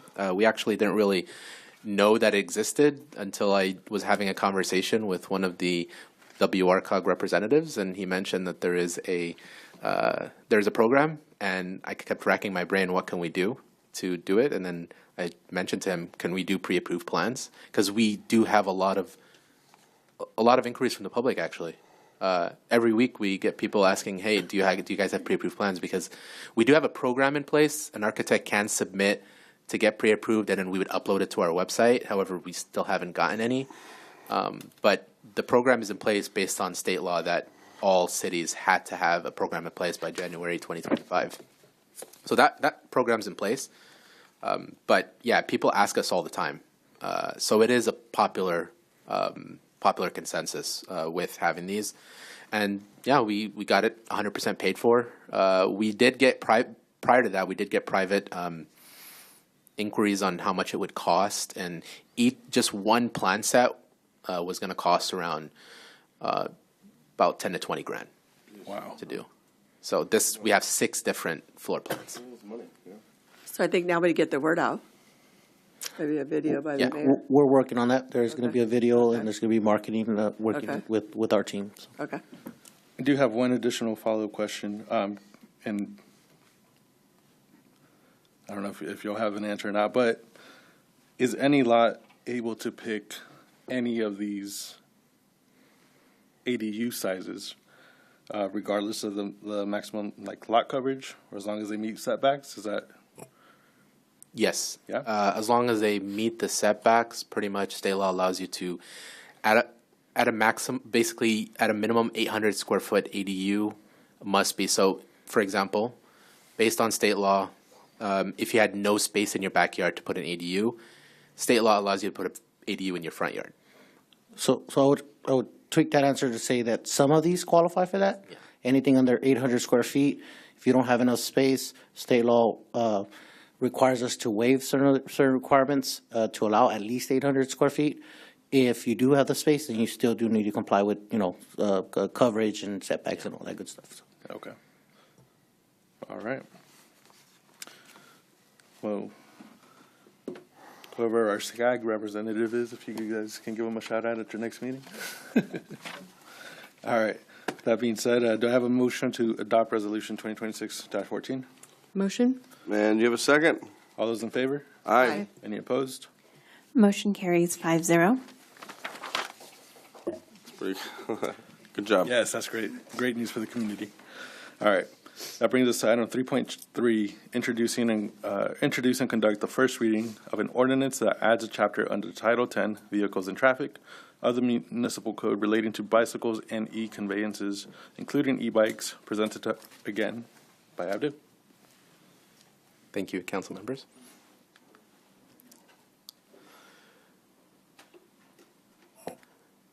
The city of Wildomar is proposing the adoption of an ordinance which would add chapter 10.56 to title 10 of the municipal code. This ordinance aims to regulate bicycles, e-bikes, e-scooters, and e-skateboards, as well as other there's a lot of them. Those one-wheel things, they all fall under the same thing. Basically, we aim to regulate it in response to increasing public safety concerns.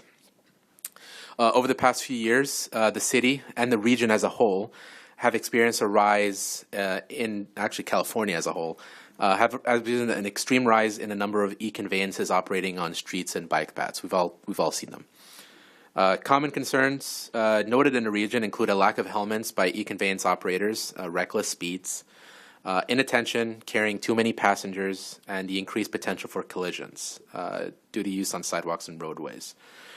This ordinance, which we don't have any framework currently in place, so this would be a completely brand new ordinance, would establish operational rules, safety requirements, penalties, enforcement measures to improve public safety and to address the risks associated with e-conveyance use.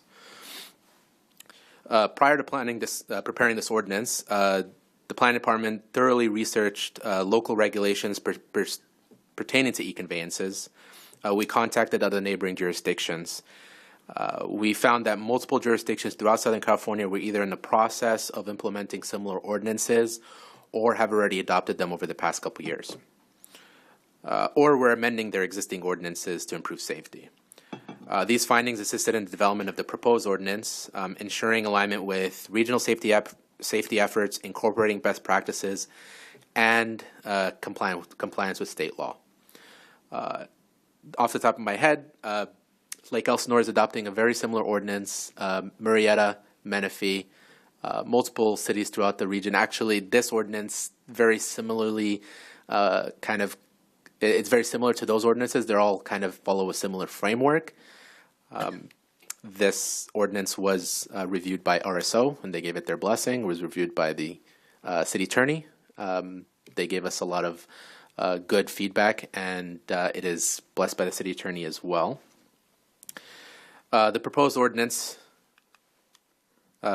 introduces several key provisions to ensure the safe and responsible operation of bicycles and e-conveyances. Now, I'm going to go into a little bit of what exactly is an e-bike, right? So in California, you have three main classes of e-bikes. You have Class 1, Class 2, and Class 3. Now, Class 1 are e-bikes. They have a little electric motor. However, you can't just put a throttle and it'll go.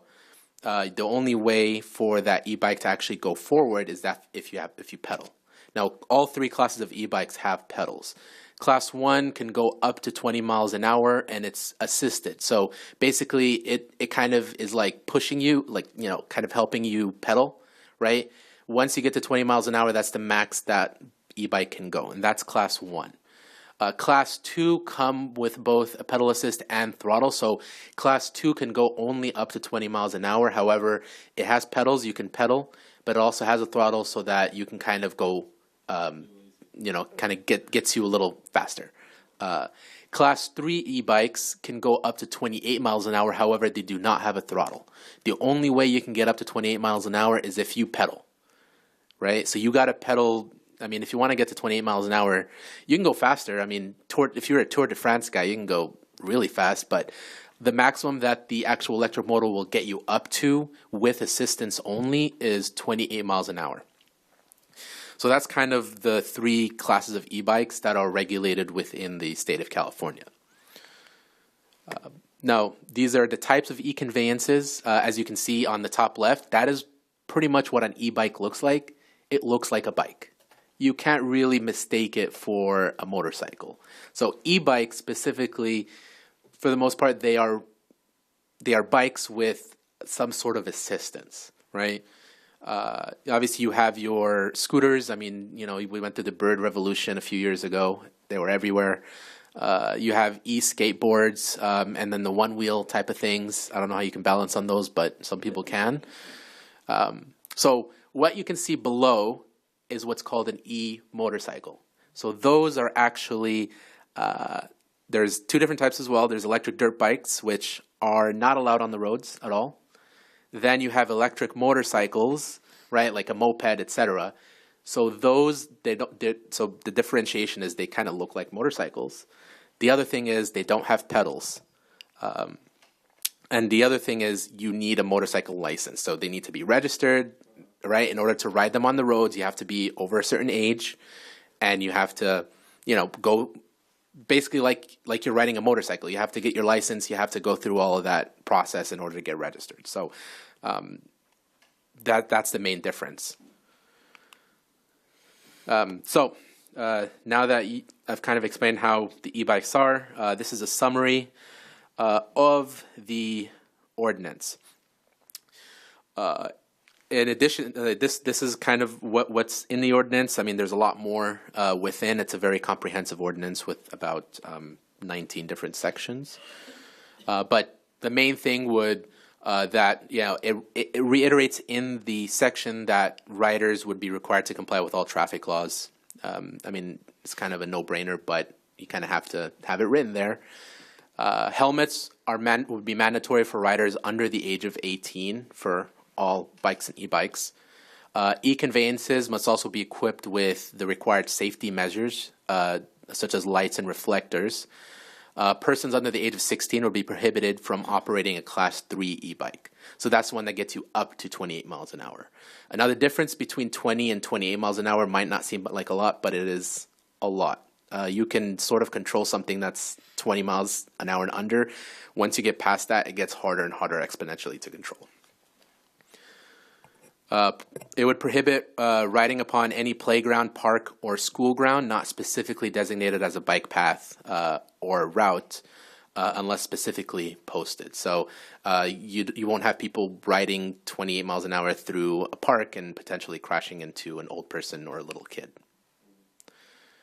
Parents of minors would be responsible for any fees or penalties associated with the violation. Now, kids break rules sometimes. And it's up to the parents at the end of the day, the parents are the ones who buy these devices for their kids. And we want to make sure that, hey, if I'm a parent, I don't want it to fall back on me. So I'm going to make sure I know what I'm buying for my kid. And engaging in unsafe actions or reckless behavior will be strictly prohibited. And another thing would be headphones would be prohibited on both ears. So you have to have at least one ear open, because obviously another really big safety concern is you're listening to music and you're going real fast and you're not paying attention to the road and you get into a major incident. So as a summary, this ordinance would establish a comprehensive framework for safer operations of bicycles and e-conveyances, helping to reduce collisions, enhance public safety, while remaining in full compliance with state law.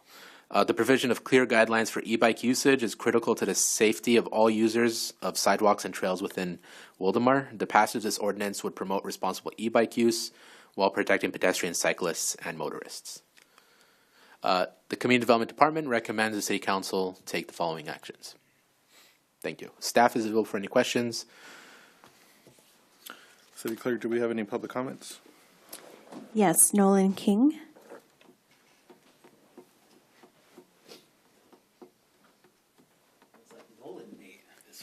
All right.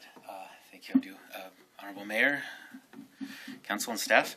I'm speaking, my name is Nolan King, City of Wildomar. I'm speaking in support of this legislation. However, I do have some questions and maybe some suggestions that could inspire some possible revision. This ordinance has some sensible rules.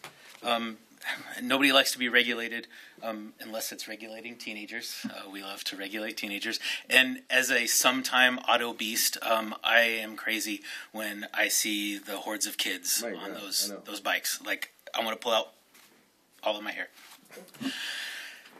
However, one of the things that I like to approach a problem like this with from the beginning is, what is the thing that we're trying to solve? What is the problem that we're trying to solve here?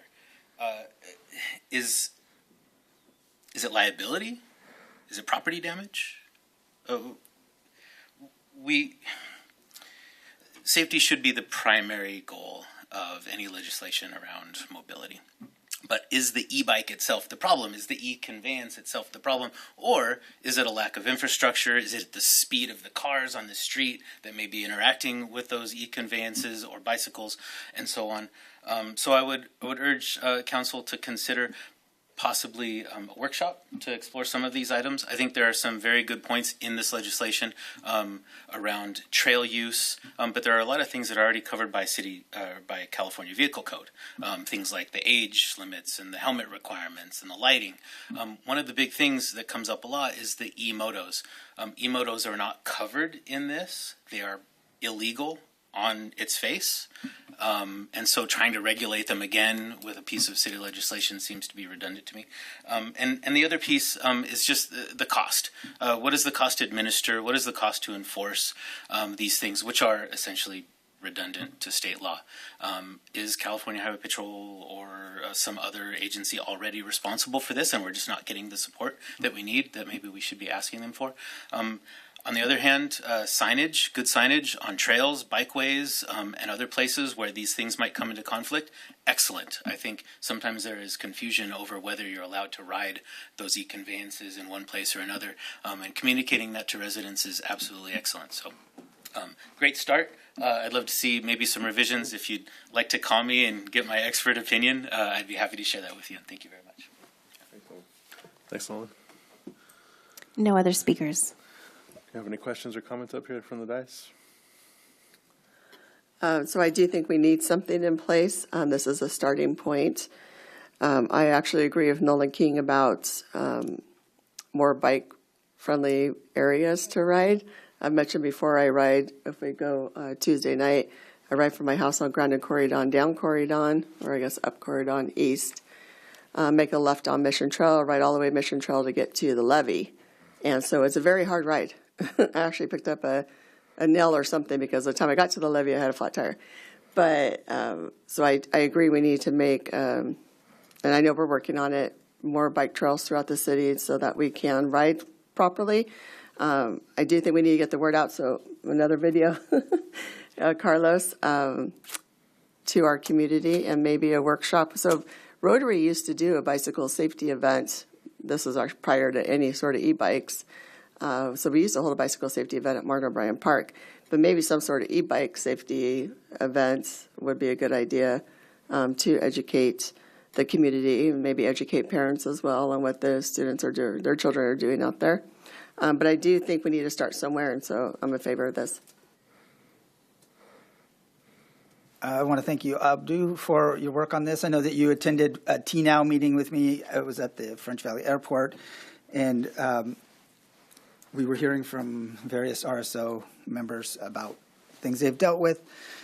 And I've heard from other communities, like let's say Canyon Lake is supposedly really a tough place because they already have that little mentality. They're behind the gate, and so then the kids are almost a little more invincible, and they have their own little, whatever, e-bike gangs or something, but it sounds fun to be there.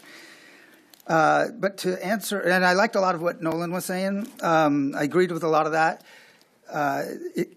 It's very similar to the people who are speeding in town or running stoplights, or they're driving poorly by the schools, and they actually have kids who go to school.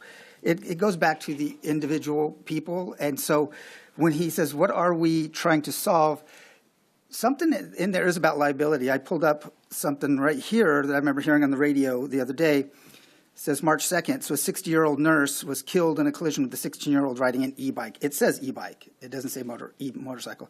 So I don't know how that would work, but I know that when they were going over the rules for the parks, and I think it says something like no riding bikes at the parks. And I remember thinking, well, I was a kid. I always rode a bike at the parks. And part of the explanation to me at that point was, I don't know that, I'm not saying that this was from legal. I was in the audience. I might have been misremembering. But the idea is that if you don't have a rule on there and you have a kid that's 7 trying to ride a bike, and he hits the old man walking the dog, you got an issue that could come back to the deep pockets of the city. But if you've got a rule there saying no riding your bike, look, the kid broke the rule, that's the litigious society we live in. So I think at this early stage that's a key reason for a city to address the issue at this point, whether there's refining it. And like you said, there's these redundancies. Like why, if something's already illegal, some of these e-motorcycles, then why have another law about it? I don't know. That's an interesting point. But at this point, I don't mind declaring something illegal that's already illegal until we can always hash it out later. Anyway, those are my thoughts. The one thing I can say is this is something that has to be done. I was on Clinton Keith, and there's about 15 kids on e-bikes just riding around like they're on horses, just doing whatever they wanted. And part of me wanted to chase him down, but like, what am I going to do? They're like 15. And, you know, we'll hold them there and wait for ours. It's just like these little kids. But, yeah, I mean, this is the start. I mean, granted, if kids just were, I mean, when we were kids, we were riding bikes too, and big old posses and all that. Not as obnoxious, I don't think, but this is the start. I think, and the way forward is to, you know, refine and repurpose as we go along. But yes, I support this. Sorry, I do have a question. So you were mentioning, you know, that they can't ride at the park unless there's a designated bike path. What about riding to the park? Do they have designated parking? Is that something that we need to look into? Are we expecting them to leave the bike in a parking spot? You know, I imagine, right, if you're riding your bike to the park, you know, and you're going to go play basketball or something, where are we saying that they have to place this e-conveyance? I mean, I guess I'll start off, right? Currently, the way it's written is you can't ride it through the park, right? So if you wanted that includes to, the parking lot too. I mean, I would probably defer to Jason on that. Sorry, that was a question. Could they ride it in the parking lot? Yeah, so if they're riding to the park. I don't know the exact answer to that question. I think on the question of parking, so I guess I would, without knowing the exact answer from our ordinance, like a vehicle that's allowed by the vehicle code to drive on in the street and then into the parking lot to park at the park. You can't drive your vehicle on the park, right? Correct, yeah. So, but getting to the park, I believe, would be an allowed use, but I would want to just verify that to make sure. But in terms of parking, obviously an e-bike could park in a bicycle stall or in designated bike racks. And similarly, I think, you know, we often see scooters or e-scooters parked similarly. There are other agencies that do mark out parking locations for these e-conveyances. That's not something that we've yet discussed, but could possibly be implemented if that, you know, were a desire to designate a more specific location. And do we have bike racks at Warren O'Brien? Daniel's telling me we do. I mean, I just imagine, right, we've got kids that are riding these to school. I'm imagining they're probably placing them in bike racks. And so that's kind of why I was going down this line of questioning. So they're expensive, man. I want to park mine in a parking stall. Hey. If I may, I also want to add that we left the ordinance flexible enough where these e-bikes can use the facilities that a regular bike can use. So I would say any trails, any bike parking and things of that nature. But we also left it open to where if the city decides to designate an area or a path through a park to allow for these conveyances to go through, we can post it, and the ordinance allows us to allow that, the use of the park in that instance. So we'll work with Public Works and engineering, and if there's new parks or existing parks where we find an area that can be appropriate for that, we can post it, and that would allow for that, the use of that park area for parking and traveling through. So. Great. Yeah, and I think that we had, at least in one of the 27-acre park, we have a designated path to allow bikes through it. So just something for us to keep in mind when we open that up. Yeah. And then I wanted to invite Lieutenant Reese to come up and share just any comments. Sorry to put you on the spot. Burn them all.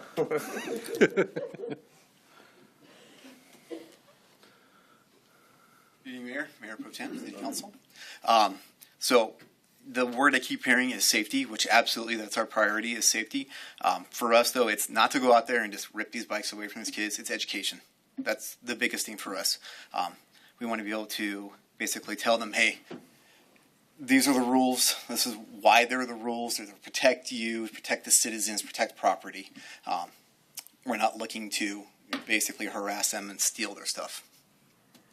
Okay. Unless they're in a pack of 15, right? Unless they're on one of the e-motorcycles, then it's fair game. Yeah, those guys, I tell you what, these kids are so... I'm sure you've seen it on the 15, just or on dealt with them, yeah. Like, they're in charge. Like, all right, I guess I'll just... Anyway, I think.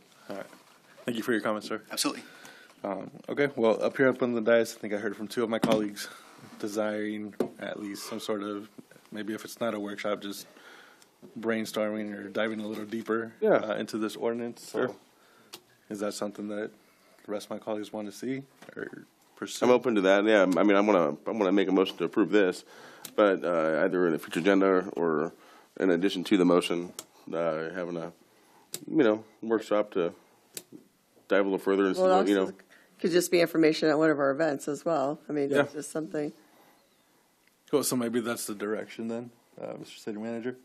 Our city birthday, we could have another booth that has a local bicycle company that operate education. Fine with them. Yep. Okay. All right, cool. Well, with that, do I have a motion to adopt the requested actions along with the first reading of ordinance 262? You have a motion for me. A second. All right, all in favor? Aye. All opposed?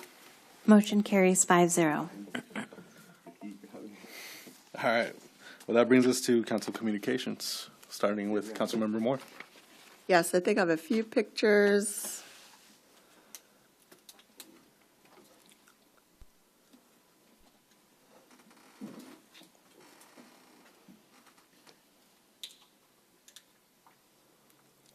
This was, so we attended MSJC Foundation was recognizing Southwest Healthcare as a business of the year. And so this was, our mayor went and Councilmember Morabito. We've had so many events, I got to remember. Oh, this, I did not forget. This is Southwest Healthcare, the 7-story patient tower. We went to the ribbon cutting. This was amazing. A lot of our staff was there, you can see. So this was a great event. Yeah, that was great. So excited. They're not quite open yet. They still have to receive their license. Yeah. Oh, yeah, it was our Dustin's birthday. And this is all of us at the event. So well attended. And it was actually cold that day, so those scarves came in handy. Yeah, it was. I'm like today. Gosh. Yeah. Next. Oh, so I attended, I'm not a knitter or crocheter, but I just wanted to highlight that our local library does offer, they called it a all fibers class, because you can knit, crochet, whatever you like to do. And this was being held or ran by Gail Taylor, which is a local Wildomar resident. She used to own a hobby store like this, and so now she's teaching at the library, so that was wonderful. Next.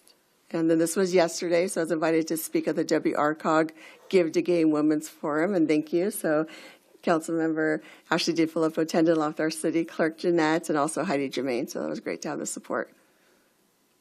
And then two other things. Oh, I mentioned earlier that I already was reading at Donald Grumman Elementary, and then because Lieutenant Reese is also here, I wanted to mention we have our Cops for Kids golf tournament. We are looking for sponsors and golfers, so please join us. It is on Friday, May 1st, and so you can go to the website for more information. Thank you. All right, just a couple of brief notes talking about the Southwest Healthcare. There's more to it, right? Because you got to say it 3 times fast. Southwest Healthcare, Inland Valley Hospital. That's it. Yeah, so you got to say it 3 times fast. Yeah, and those scarves were perfect timing because it was actually cold. It could have easily been ribbon cutting tomorrow, where that would have been like, okay, thank you. So that was a great event. And then I also did reading at Donald Graham, and so I read the 2 classes. The first one was like pre-kindergarten. And so you go in there, a bunch of very young kids, read a very short book. All right, thank you, he's gone. It's like, wait, that's like 2 minutes. They go, and it's like an hour before the next one. I said, I live in the neighborhood. Can I just go and come back? Anyway, so then I read to the 3rd graders. Now, that was fun. These kids were peppering us with questions. We didn't need to be prepared for that. You wouldn't need to be prepared necessarily. But I was glad to know that was happening because, a couple questions. It was probably like 15, 20 minutes worth of questions. Did you guys build those apartments behind Stater Brothers? No, they did not. Did they? No, one of them, yeah. So that's the parents. Yeah. But no, that was really good. And then reading it was fun, but the 20-minute question. So if there's a way because this school year's finishing, is if our staff can interface with the various schools in town, see if they're interested once their new school year starts, because then they've got their 7-8 month schedule to get us into their classes. I mean, I think that's really good to do that. So whether they, kind of like Rotary would do hand out the dictionaries to the third graders. So it'd be really great to do that. And between the 5 of us up here, we could cover it. So I think that'd be fun if you guys could do that.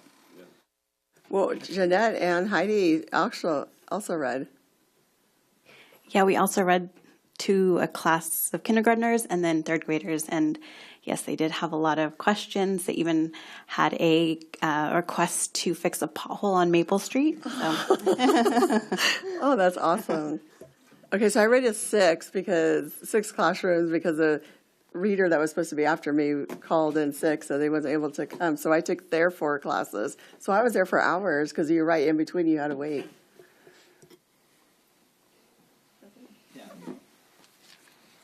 Well, thank you. Well, yes, the Inland Valley opening ribbon cutting was amazing. Thanks to all the staff that were there and all the hard work that went into getting that done. So that was an incredible event and great opportunity for our city. So yes, Councilmember Moore yesterday, 2 days ago now? Was it yesterday? Oh my gosh. At the WRCOG Give to Gain Women's Forum, and Bridget spoke there, and she did a phenomenal job, and so represented Wildomar and the community very well. So thank you for that. Then we have attended the WRCOG regular session. Also today attended WRCOG new member orientation, and at that, I did actually thank WRCOG for their part in the ADU pre-approved architectural plans. Web meeting, commercial real estate meetup, and then a handful of other meetings. And that concludes my report. Oh, shoot. I'm going through. Been busy. Let's see. Everything Carlos has done, I've been at pretty much. We've been doing a lot of the networking breakfasts in the morning, the coffee with the cities, grand openings, ribbon cuttings, videos, good videos, you know. I'll keep it to that. But it's been a good, busy year, and I'm also coaching my youngest daughter's soccer team for her school, so yay. All right, thank you. So I do want to thank my colleagues up here for showing up to support me presenting at the Chamber Networking Breakfast. Appreciate you guys showing up. Also spoke at the Southwest Healthcare Inland Valley Hospital. Still not messing that up. That was a great ribbon cutting event. If you guys recall, the night before was very windy, or that kind of early morning. Mm-hmm. You know, it's just nature getting ready for Dustin's birthday. Yeah. So, Carlos, do you mind if I jump in real quick? Because I didn't mention that because it was almost a whole month away. It feels like a couple months ago. But Sure. Carlos did a phenomenal job representing the city and providing that presentation at the Chamber Networking Breakfast. You did a great job. Thank you. I'm in Calvert, too. Yeah. Thank you. Let's see, what else do we have on here? As Councilmember Moore mentioned, we attended the MSJC recognition of Inland Valley as well, or Southwest Healthcare Inland Valley Hospital. We did Mayor Pro Tem mentioned, we did a city tour with the executive team. So thank you for putting that together that day, or no, not that day, but as you mentioned, we did meet with Congressman Calvert as well to share some of the support requests that we have for the city of Wildomar. We had the web meeting, CRE, the community engagement subcommittee meeting, and then last week I also attended, not city related, but in the spirit of supporting local, we had the Hilarious Comedy Night hosted at the Hive by Mr. Johnny Herrera. It's great. Awesome, fun little event there. And tomorrow we've got another subcommittee meeting. So yeah, as Mayor Pro Tem mentioned, it's been busy, but busy is good. With that concludes my portion of the council communications. City Manager, do you have a report for us? Nothing else for tonight. Thank you. All right. Any future agenda items? None? All right. I will now adjourn the City Council meeting and Cemetery District meeting at 8:13 p.m. Good job, guys.